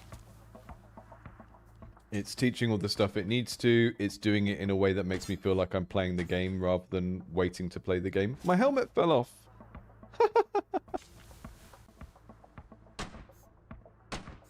That's neat. I think maybe we've got like a one-shot kill situation, but your helmet acts as a little shield, which is really charming. So much more appealing than having a health bar, and a little bit more forgiving than letting the player. That's like a kind of multi-use mechanic, right? Because if I just have a health bar with 2 hearts, then I can lose the heart, then lose the next heart and I die, or whatever. But if I have a kind of shield object that functions as the first heart, and it falls off physically in the environment, then that kind of creates situations where, oh, do I go and get it? Or I'm nearly at the end of the level, so maybe I risk it and I don't go and get it, right? And that's, on one level, it's exactly the same as having 2 hearts. The character can be hit 2 times before they die, but the way that we restore the second heart kind of creates this variety in what can happen in the game world, and that kind of leads to emergent situations that arise. It's really neat. It's kind of similar to, I guess it's like, you know, Mario can become big and then he gets hit and he loses 1 hit and then you can get another mushroom. It's a similar thing to that, but because the helmet can kind of fall off in different places in the environment, sometimes it might fall down so far it's not worth retrieving. I'm interested to see how that mechanic plays out as we carry on. We'll go back to the cave, get an upgrade. And it's bringing us back. I was talking to one of the people in our Discord recently about this. If you've got like a little upgrade loop, you want to get people into it nice and early. Like, get them going back to base, upgrading stuff, because that makes them care about collecting the stuff and doing the harvesting part of the game that you want them to do. If you spend too long before they get to spend anything, then people might not really get that invested in collecting stuff because they don't know what it does and they haven't had the satisfaction of unlocking something. So I feel like the pacing of this is already really, really fantastic in terms of, it's very on rails. It's very much like, hey, you've got to go back to the cave now. But I think that's probably to its benefit because it's helping to set up the series of loops that make up the game. And I guess after a while we won't always have to go back to the cave. We can just ignore it. But early on, it's just saying, no, you need to go and do that now. You need to get your little upgrades. You need to get used to getting your little upgrades because that's the thing that's going to pull you through the rest of the game because it's establishing your goals.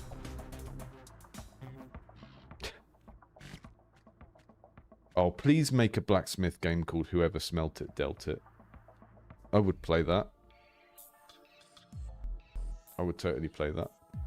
What's up here? We've got some cave wood.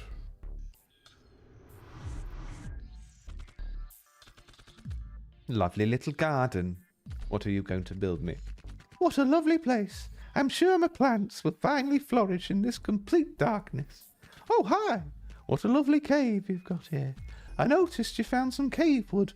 I could use it for various arts and crafts. Cut it here, twist it there. If you bring me some more, I can craft some more cool things. I think maybe, what are we doing? Oh, new attachment that allows to place torches on the floor. Light brightness slightly improved. Spawn distance between torches slightly decreased. Create a zone of hot air around the torches that damages nearby enemies for a brief moment. There's lots of lovely stuff here. I really like the fact that we're basically...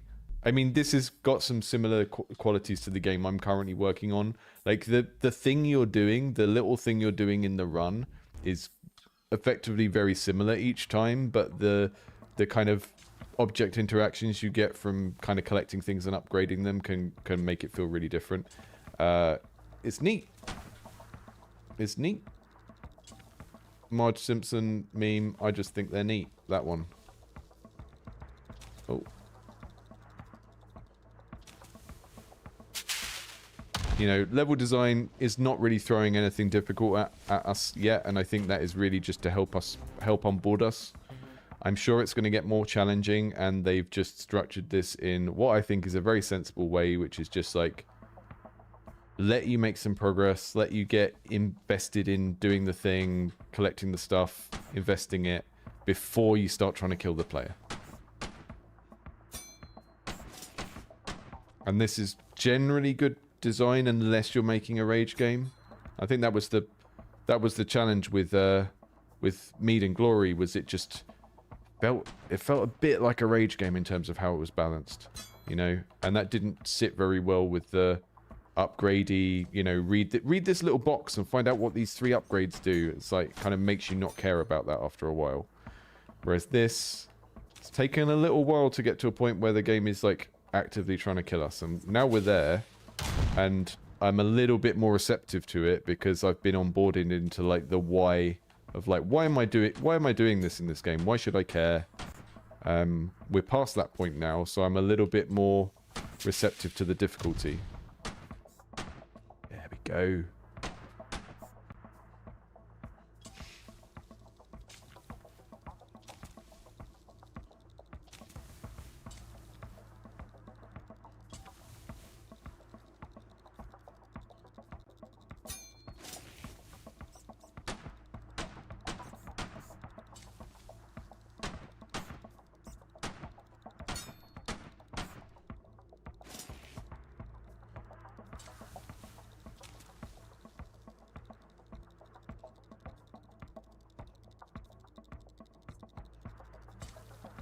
Yeah, I'm not sure I mean, I understand that the torches are going to do more stuff, but early on it's like, the light seems cosmetic. We don't really need it to see. So I guess as we upgrade the torches, they become a bit like, almost like sort of turrets, or like those little totem wards that you get as the shaman in Warcraft, like these little passive things that you can put down that do other things.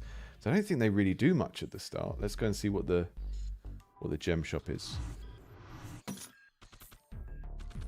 Hello. This is the right place, the mountain home, north region next to a rundown village. Listen, follow my lead and I can make us, I mean you, rich. Bring me diamonds you can find around here, and I can reach out to other dwarves around.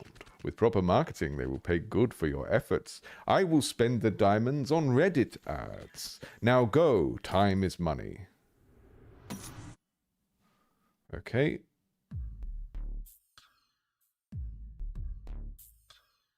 So these upgrades improve our economy. They improve how much gold we get for doing something, or...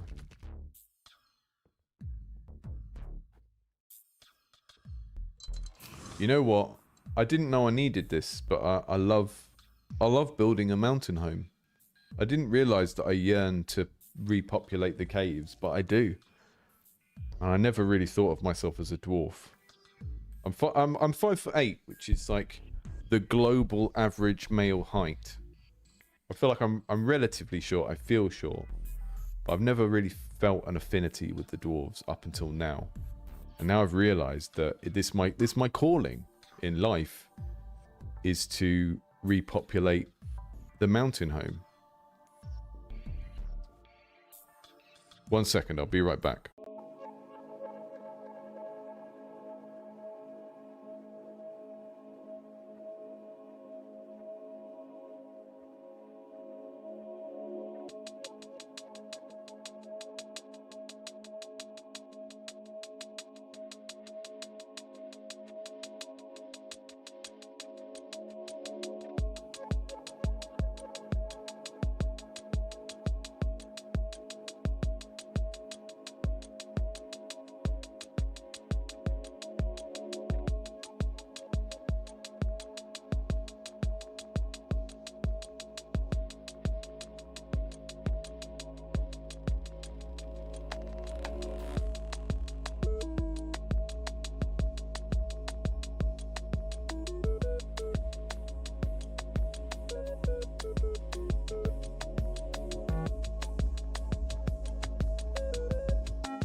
Unfortunately, I cannot find my helmet that I have in the thumbnail. I thought this game has inspired me so much to go back to my dwarven roots that I will go and put my helmet on, but I couldn't find it, so.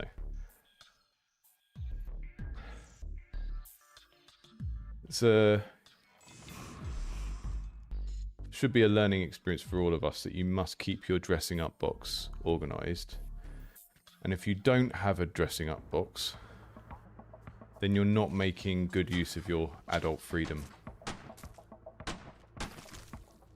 I think as an adult it is imperative to have your own dressing up box.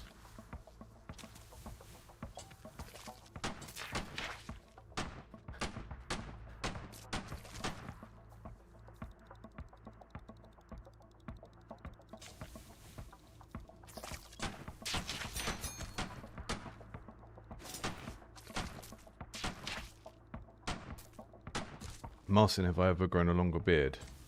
I think so. I cut it a few weeks ago, and I think before that it was probably the longest it had been in a long time. The problem is it doesn't. It's very patchy. It's never been very thick. The only time my beard looks big is if I grow it really long, and then it gets really, really wild and sort of like has 3 different colors in it. If I cut, I don't have enough facial hair. Wait, some people, when they have like very thick facial hair, they can shave it down to like a few millimeters long and it still looks like a beard. Whereas mine is really, really sparse and it doesn't do that, so.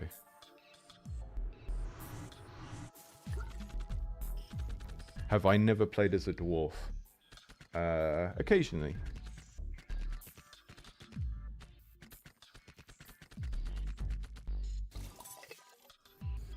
I think I have too much short man syndrome to want to play as smaller characters in games. I'm just like, if I'm making a character in Dragon Age or whatever, I feel like shortness is one of the realities of my life that I would like to escape through fantasy. So it never really... Although I played Avowed recently and I did play as an Orlan. So maybe the furry thing getting to be a furry guy with massive ears that looks like a gremlin sort of cancels out my dislike of playing as dwarves. But I'll play as a dwarf if it's the only option. But yeah, there's something about roleplay situations where I'm just like, no, I want to be like... I want to be tall. Not very imaginative. You know, someone's like, hey, you can make a character, you can be whatever you want. Do you want to be like the mightiest hero in the land? Do you want to be a powerful wizard that knows secret arcane laws of the universe? Oh, I just want to be taller than 5'8". That's all I want. I want to be taller than 5'8" and either have a really good beard or just be from a group of people that isn't able to grow them at all. One or the other. Whatever's not medium at everything.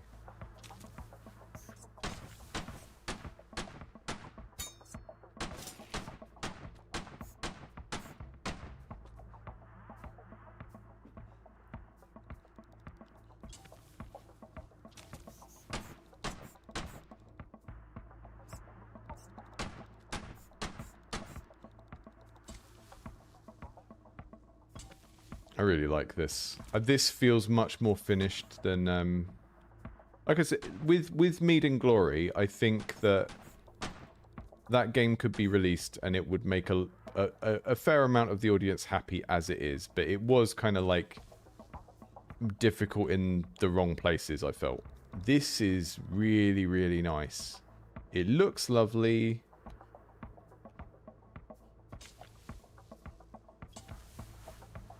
It's very charming, very, very well tutorialized in a way that doesn't just teach you the game, but also helps you to kind of get invested in the parts of the game that it wants you to care about long term, which is really important and hard to design.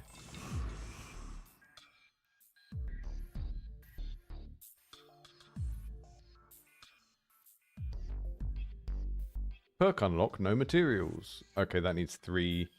I don't have enough for anything yet.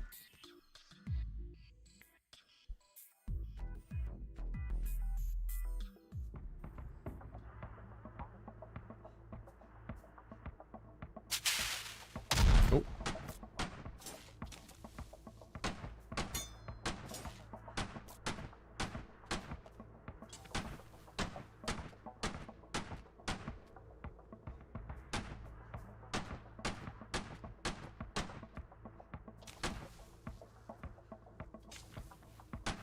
Sometimes I can shoot sideways from the wall, and sometimes I can't, and I'm not sure.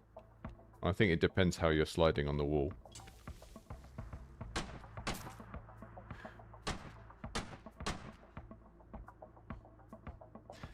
There's a lot of design stuff here as well, which feels like a very good sort of textbook example of how to make a game that is deep without feeling complicated. Because I haven't... So since we got the gun in the game and we first learnt how to use dynamite, I haven't had to learn any new buttons. Most of the new mechanics that we've seen have just been like a different thing in the environment that you need to respond to. And I think sometimes developers think giving a player more to do is always about giving them like immediate kind of new buttons they can do, and it's you get a lot of value out of just giving people new things to do with the same buttons, right? Get one of them up there. Oh, okay, that's the thing. We need them to trap the dynamite underneath themselves, but I don't have enough. Really lovely, like, it's kind of doing a run through of all of these fun things we can do with the same set of enemies in different situations. It's really, really charming. It sort of won me over very quickly in terms of how much attention there is to detail in here, and how much the focus for the developer seems to be on like doing lots of interesting things with the same enemies and the same mechanics. And that, I don't know, I think it's one of those things where that's the sort of thing that makes me want to buy the game and play more of it, because it sort of inspires confidence in me that the rest of the game will be good. Like, the amount of kind of care and detail put into these enemies in terms of how they move and how they sort of behave differently from each other. None of them are just, like, the same thing. They all have a particular behavior for you to learn.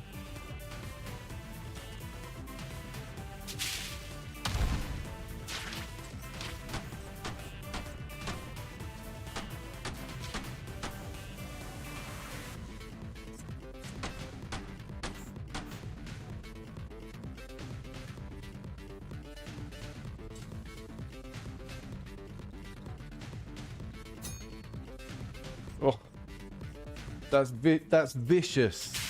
All of these enemies to fight, and then like a really, really difficult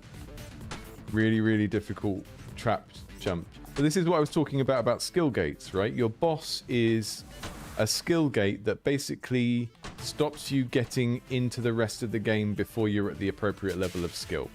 So it's taking everything that you've learnt so far and saying, right, here's a version of everything you've done so far, but at like slightly higher difficulty than you're used to. And if you can't beat this, you need to go back and practice on the other stuff, right? Or you know, we're not going to let you play the rest of the game until you've proven that you have attained a high enough skill level. And that's also to protect the player from themselves, right? And this feels like it has a very good understanding of that, because we've done a few kind of training levels that teach us these atomized individual parts of the game, and kind of introduce these different mechanics, the different types of enemies, the different types of hazards that we're going to face. And now this is it's not, I don't think it was marked as a boss level, but this is like really kind of throwing it all at us in one go in a way that's much harder to get past, right? So compare that to the structure of the previous game we saw, where the boss was just too easy compared to the rest of the game, and you could kind of skip the game and cheese the boss, which is not what you want in a skill-based game with bosses, because it sort of shows a misunderstanding of what bosses are for in terms of game design in skill-based games, if that is happening.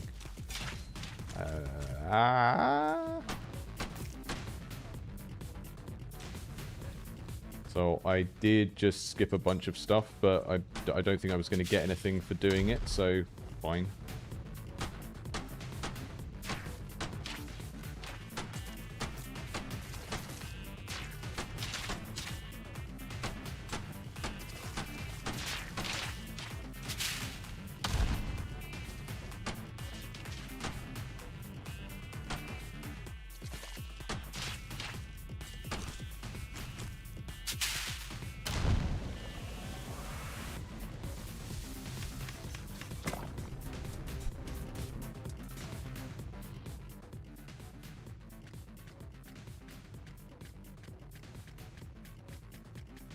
Like these ranking systems as well. Show you that there's always something extra you can do. Rank negative. Wait, is that better than S? I don't understand that scoring.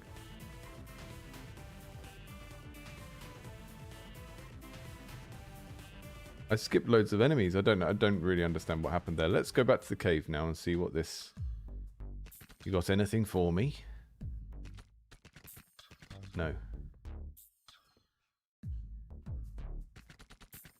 Stop asking me things all of the time.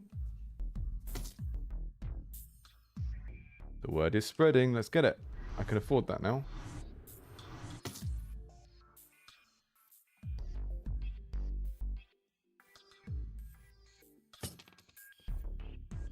Neighboring settlements are willing to pay extra. I don't really know what that means.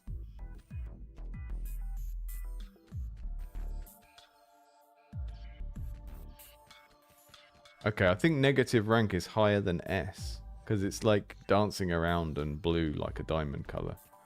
So am I supposed to go back to some of these? Are we in a like a... Are we just in a demo situation where I can't do these, or do we need to like unlock them with one of these guys? Is it you?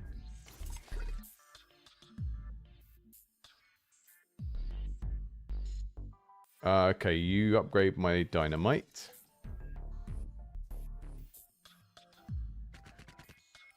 I don't want to talk about it. Right, you give me 2 bullets at once, but we need iron for that. Oh no, we do have enough for that. We can do that.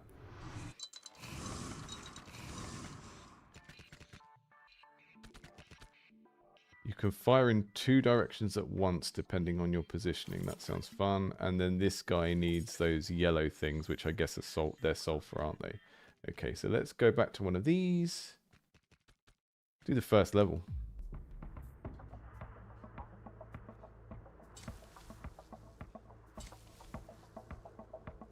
Yeah, I think maybe the level is judging me a little bit too much on how fast I do it if I can skip all the enemies, but I guess that is the focus of the scoring system.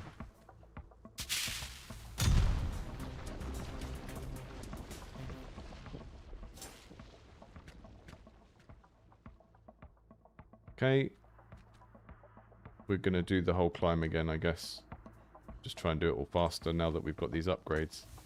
It's kind of like we're doing a challenge platformer, but because it has like guns and stuff to upgrade, we can have this almost incremental upgrade loop where we are going and building out these skill trees and then trying everything again and trying to do it faster, which I think is just a really, really appealing way to tie all these parts of the game together. So I'm going to do that one again because I want to get S on it. And I think I can. Not like that, I can't.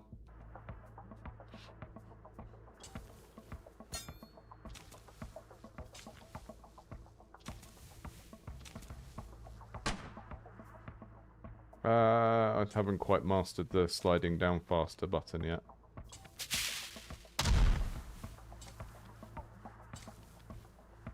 My my TNT hasn't respawned. Ah. Quests in the choosing level menu. Okay, I'll have a look in a minute.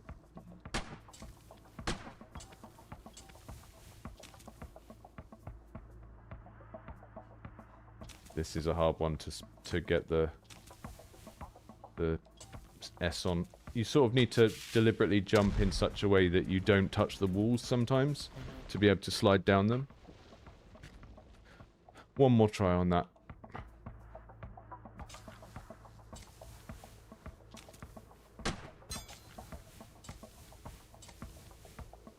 That's what I mean. Because you lose a lot of time from touching the walls and sliding when you're having to go back down. Did I blow myself up? It looked like my guy got hurt. So close! Okay, next one.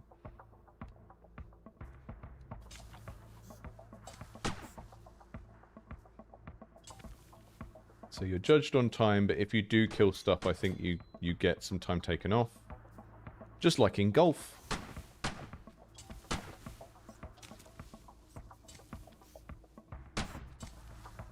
Don't know if you know that. If you kill someone on a golf course, you get 3 strokes taken off. Let's try and S it.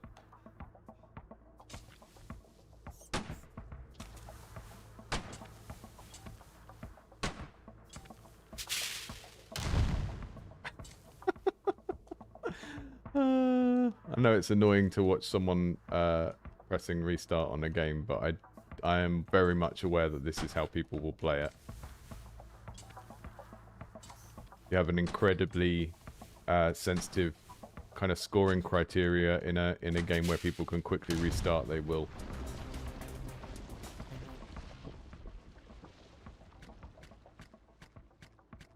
Did we get an S that time?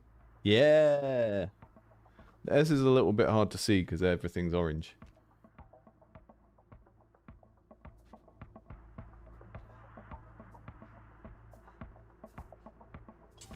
Thanks, Broken Bread. That's good to hear. Oh.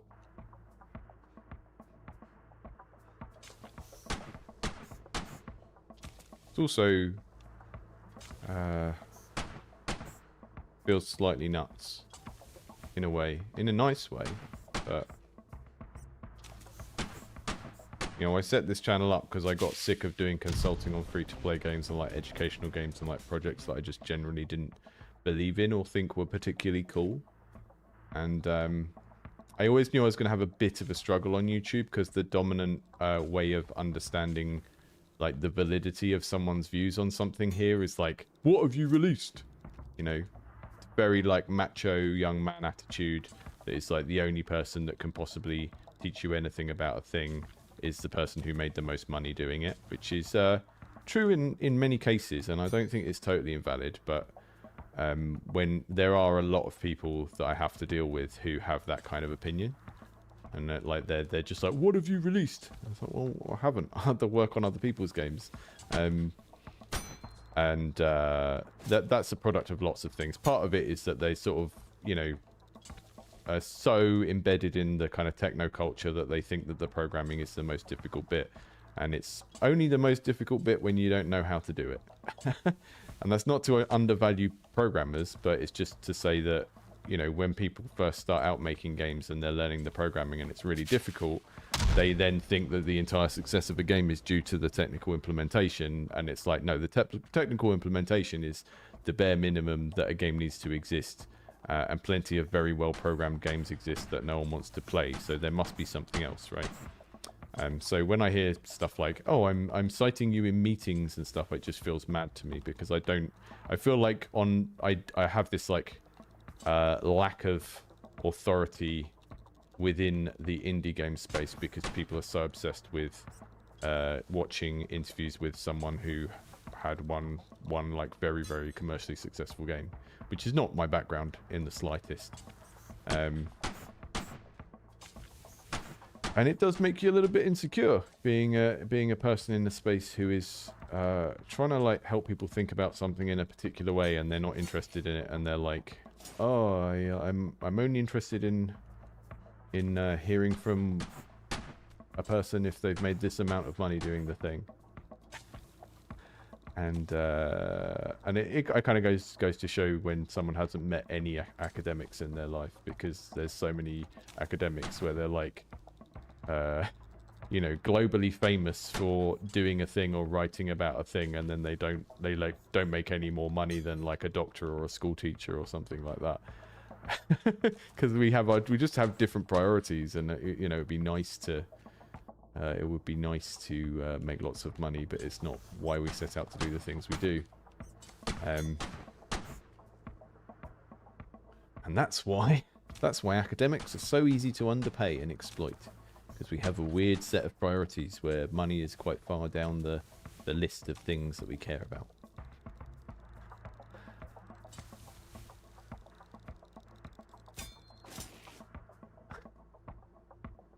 What's hard. Let's go back to the cave and then look for that other thing that I was just told about in the chat.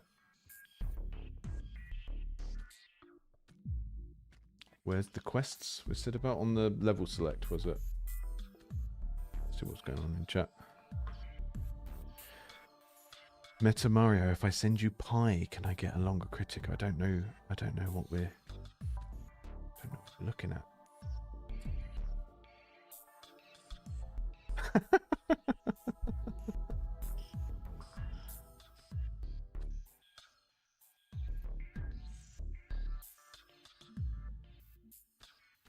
Yeah, the stuff about channels that are like I literally turned down an interview last week. I got an email from another game dev channel that does a podcast, and they seem like a really nice person, and I've watched a few of their interviews.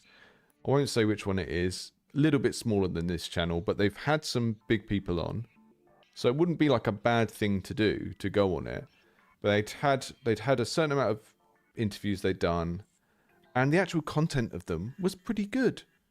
But it was all dudes. It was all white dudes. They'd never interviewed a woman, and I understand that there are just generally less women in the space, and also if you are a woman or a non-binary person or someone that just doesn't fit the mold, then you, even if you get the opportunity to go on these things, you might be reluctant to. And I've spoken to a YouTuber before, and I sort of jokingly said to them, oh, like, they'd done an interview with a woman, and I reached out to them and jokingly said something along the lines of like, congrats for being one of the only people that interviews women.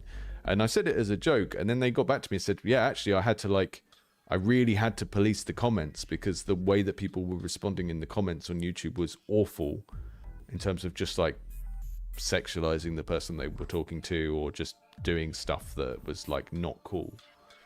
So I understand that having female guests on a game dev podcast, particularly on YouTube, is difficult.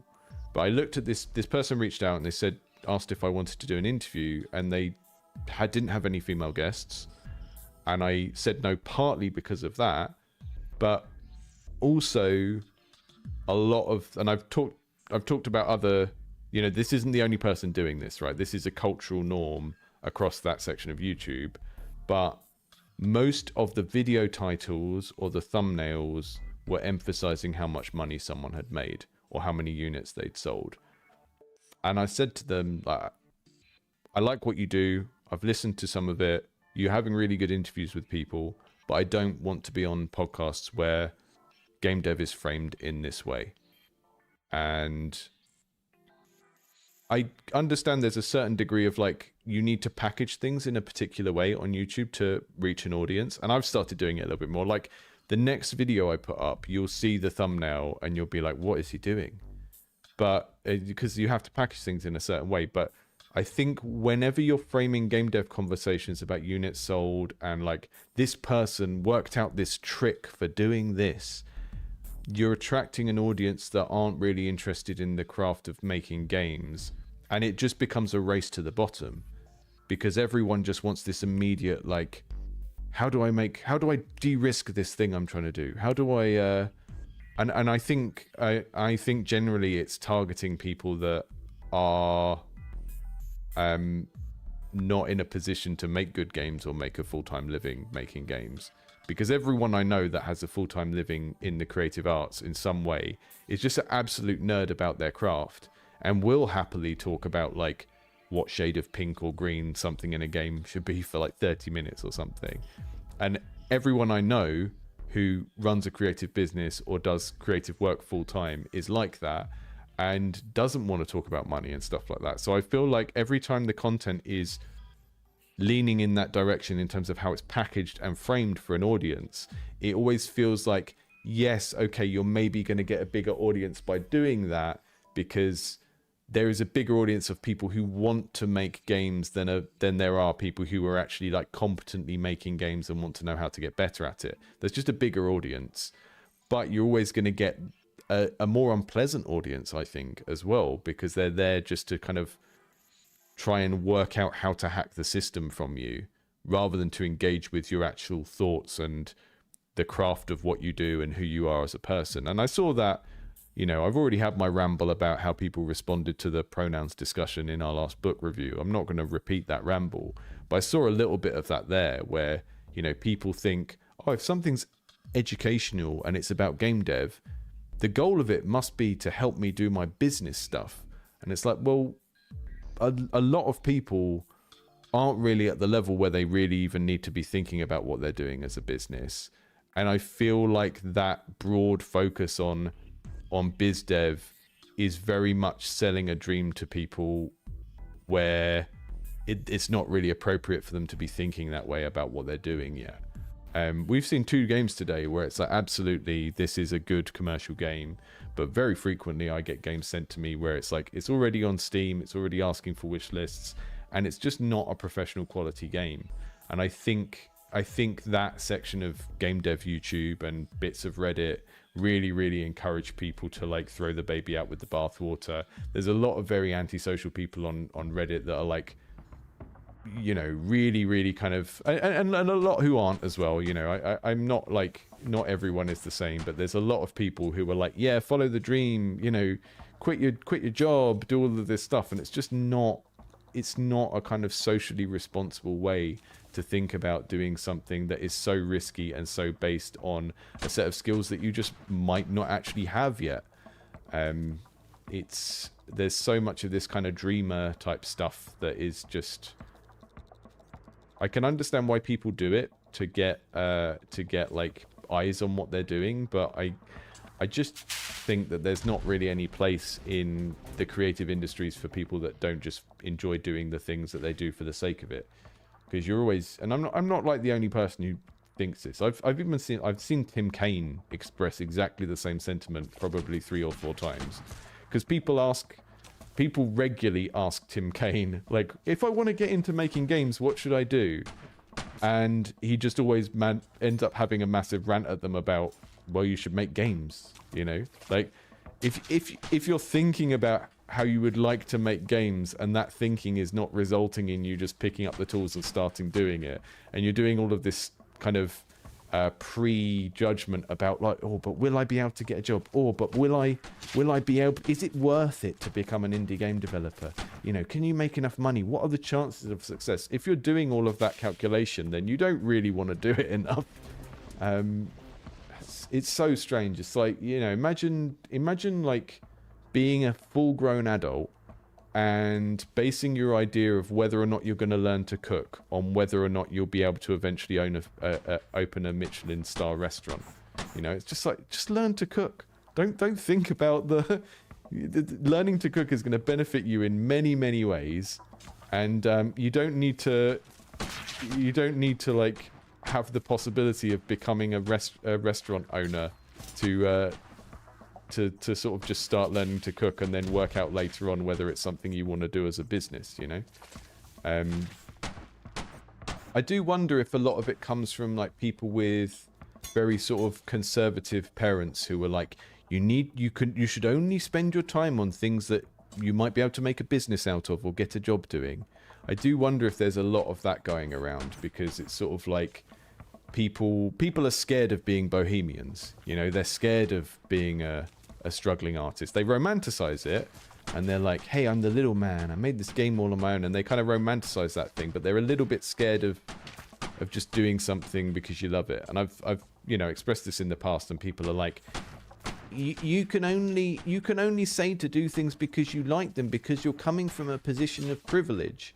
And that's true to a degree. I understand that, and that's why more middle class people have jobs in the arts, full stop. It's not just like culture fit stuff. It's because they're the people that are able to like go and do an unpaid internship and stuff. Like I have a I have a PhD in a sociology adjacent subject. I understand all of these factors, but I think when it comes to making things, you can't really get by on your desire for like the kind of extrinsic motivator of money or financial success. I think everything in the space that promotes that way of thinking about it is probably doing so in a way that is not kind of socially responsible in terms of how it impacts its audience and their worldviews and the realisticness of their worldviews as well. And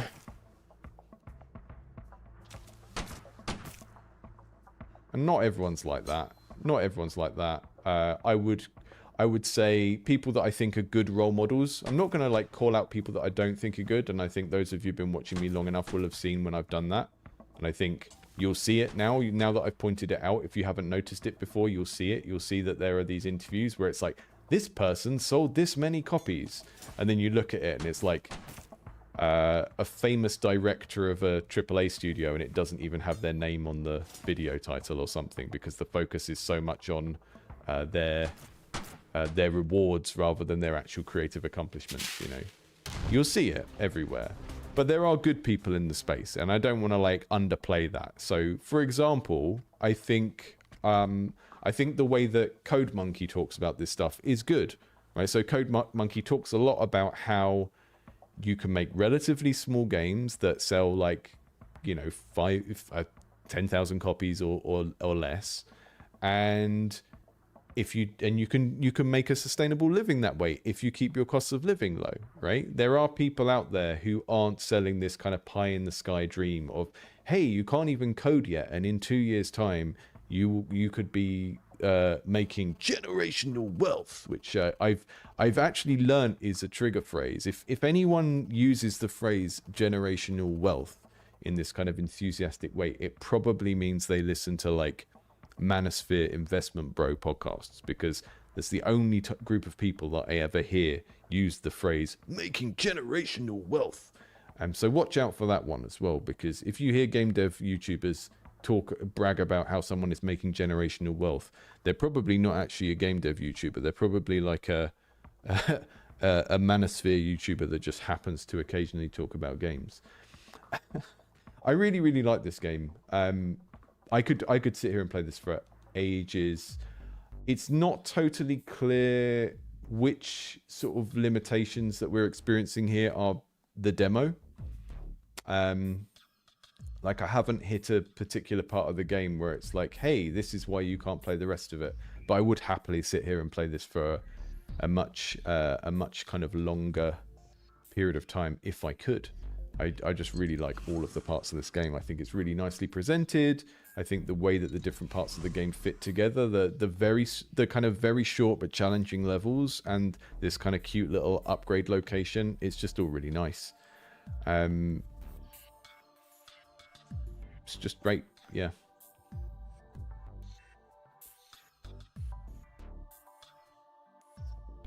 Yeah, look, yeah, just to finish off that conversation, I'm just trying to look back through the chat. Sean said, "Brother, preach what is true of yeah, pursuit of money will drain your soul." I mean, it's not even that for me. It's not even that. Like, I'm not like a big hippie that thinks that people shouldn't pursue money. I just think it's not an interesting topic of conversation. And I think when you make it the topic of conversation, you attract boring people that don't have a good chance of success in that field. Because the people who have the best chance of success are the people who were just like trying stuff. And there's like, I guess I'm probably overemphasizing something. If you imagine that in a creative business, there is the drive to make money, and keep costs down, right? The commerce side. Hang on.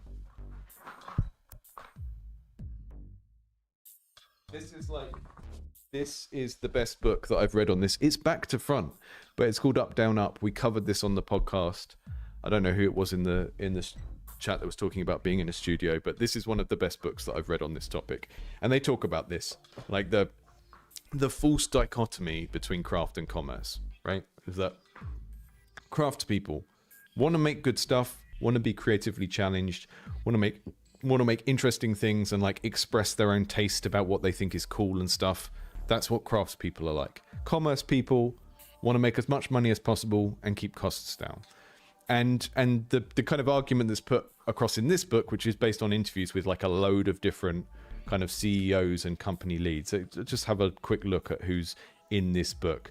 So you've got people from EA, Maxis, people from Unity, people from Ubisoft, and then there are some people from in like smaller studios like Kitfox, Starbreeze.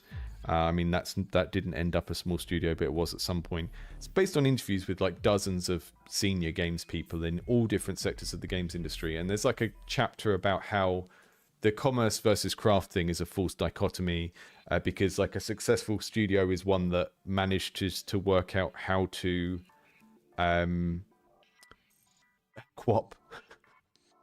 a successful studio is one that manages to make both things work in unison. And it's not so much that I don't think money is important. It's like, it's boring to talk about. It's not interesting content, right? Which is probably why I suspect channels like mine and Bite Me, where the focus is a little bit more on like hanging out with someone who's goofing around, probably have a higher proportion of viewers who are just into like games and whatever than the channels that are just like, right guys, I'm going to show you how to make your game make 20% more retention, that kind of stuff.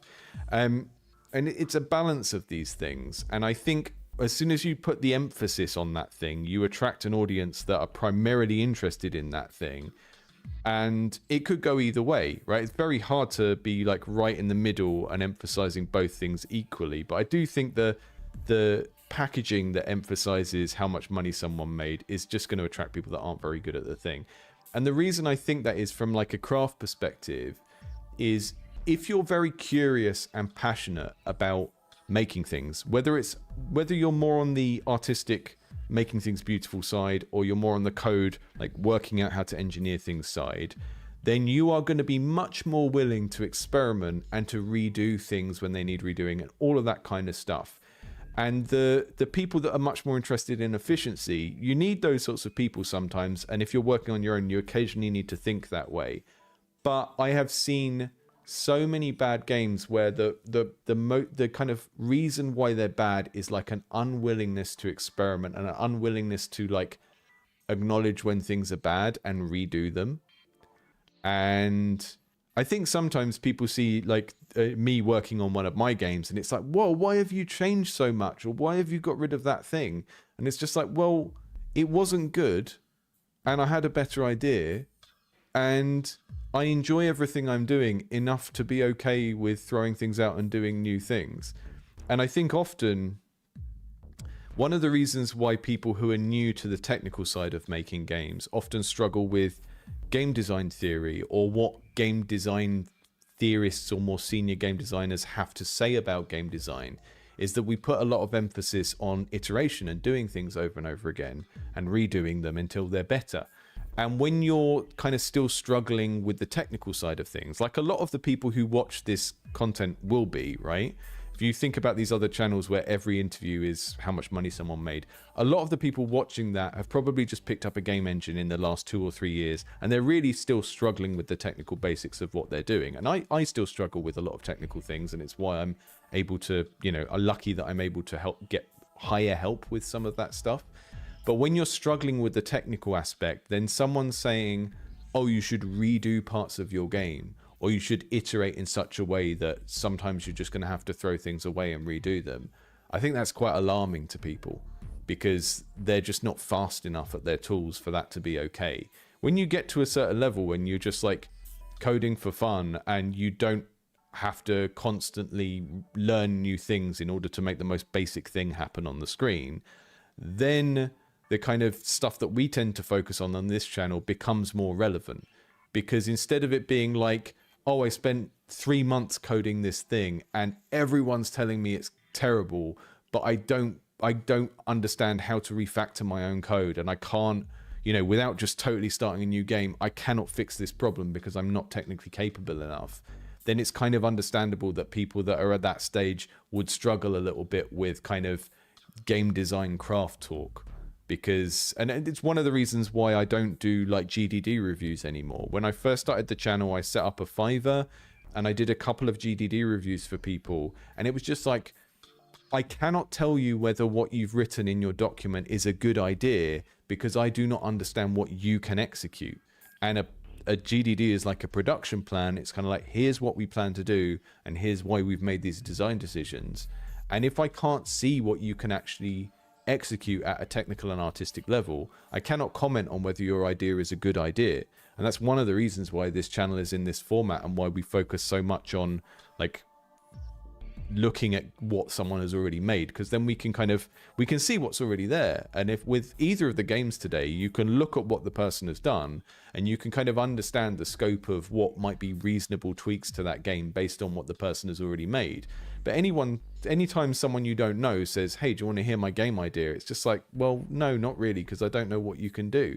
It's like not knowing whether someone can play a musical instrument and they go, I've got an idea for a song, and they start humming at you. It's just like, this is meaningless because I don't know what you can execute. How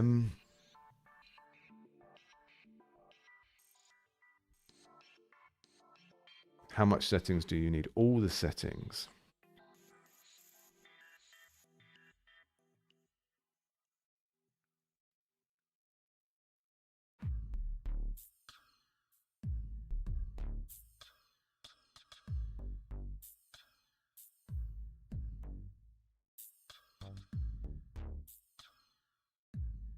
But yeah.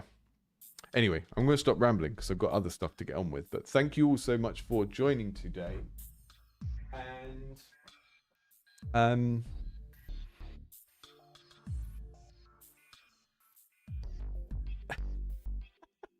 Wulo's here.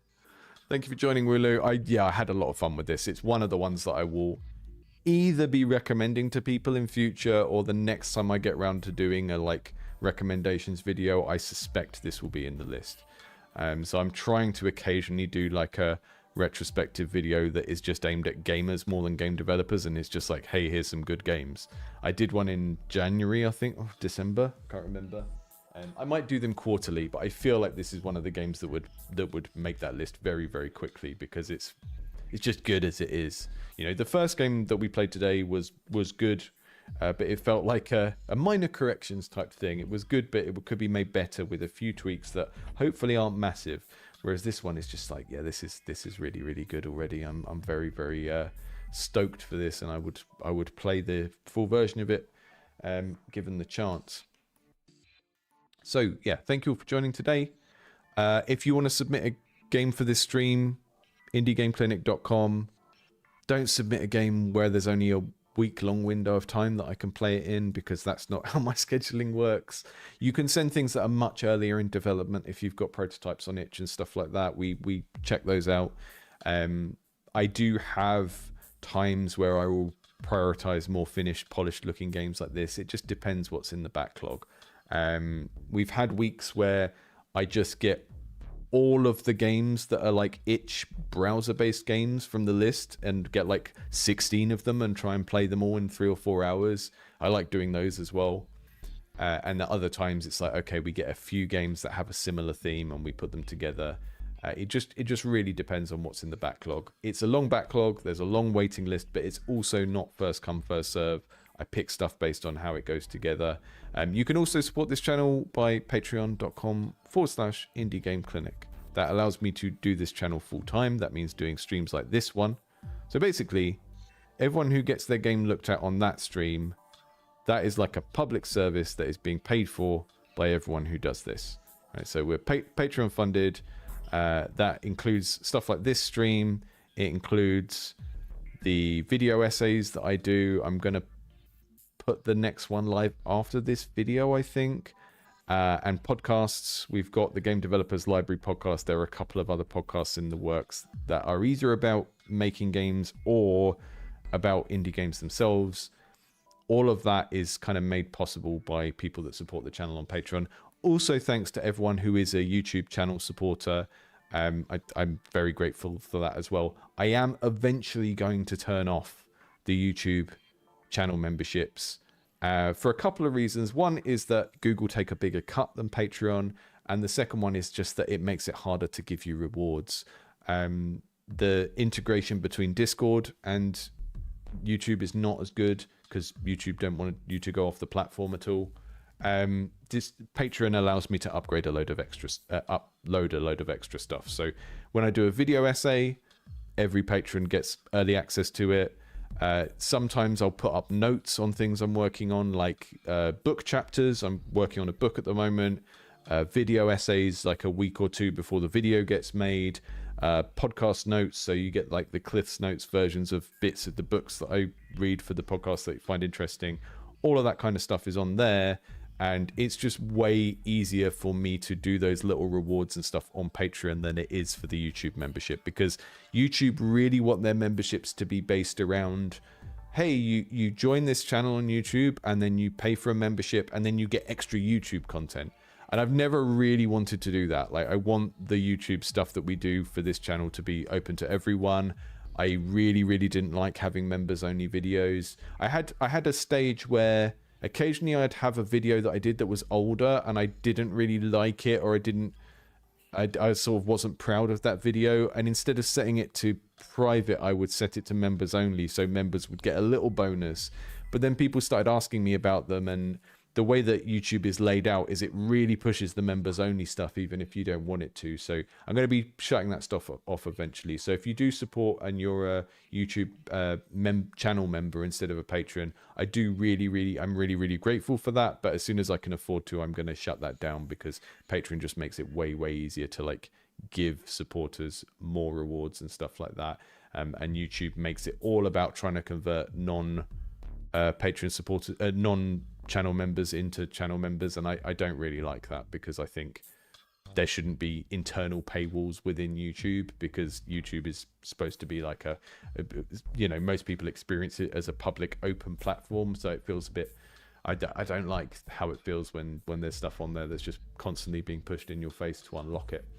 So what I'd much rather do is what I currently do is like do these streams and videos and podcasts and have it all public facing and live, and anyone can use it. And then like the rewards that people get for supporting that are the kind of behind the scenes stuff that goes into the making of that, like the stuff that gets edited out, or versions of things that don't have ads on, all of that kind of stuff. So very grateful for everyone who's part of that, and thank you for allowing me to do this full time and not have to design monetization systems for free to play games or anything like that anymore, because that was destroying my soul. See you all soon. Have a good rest of your week and a good weekend.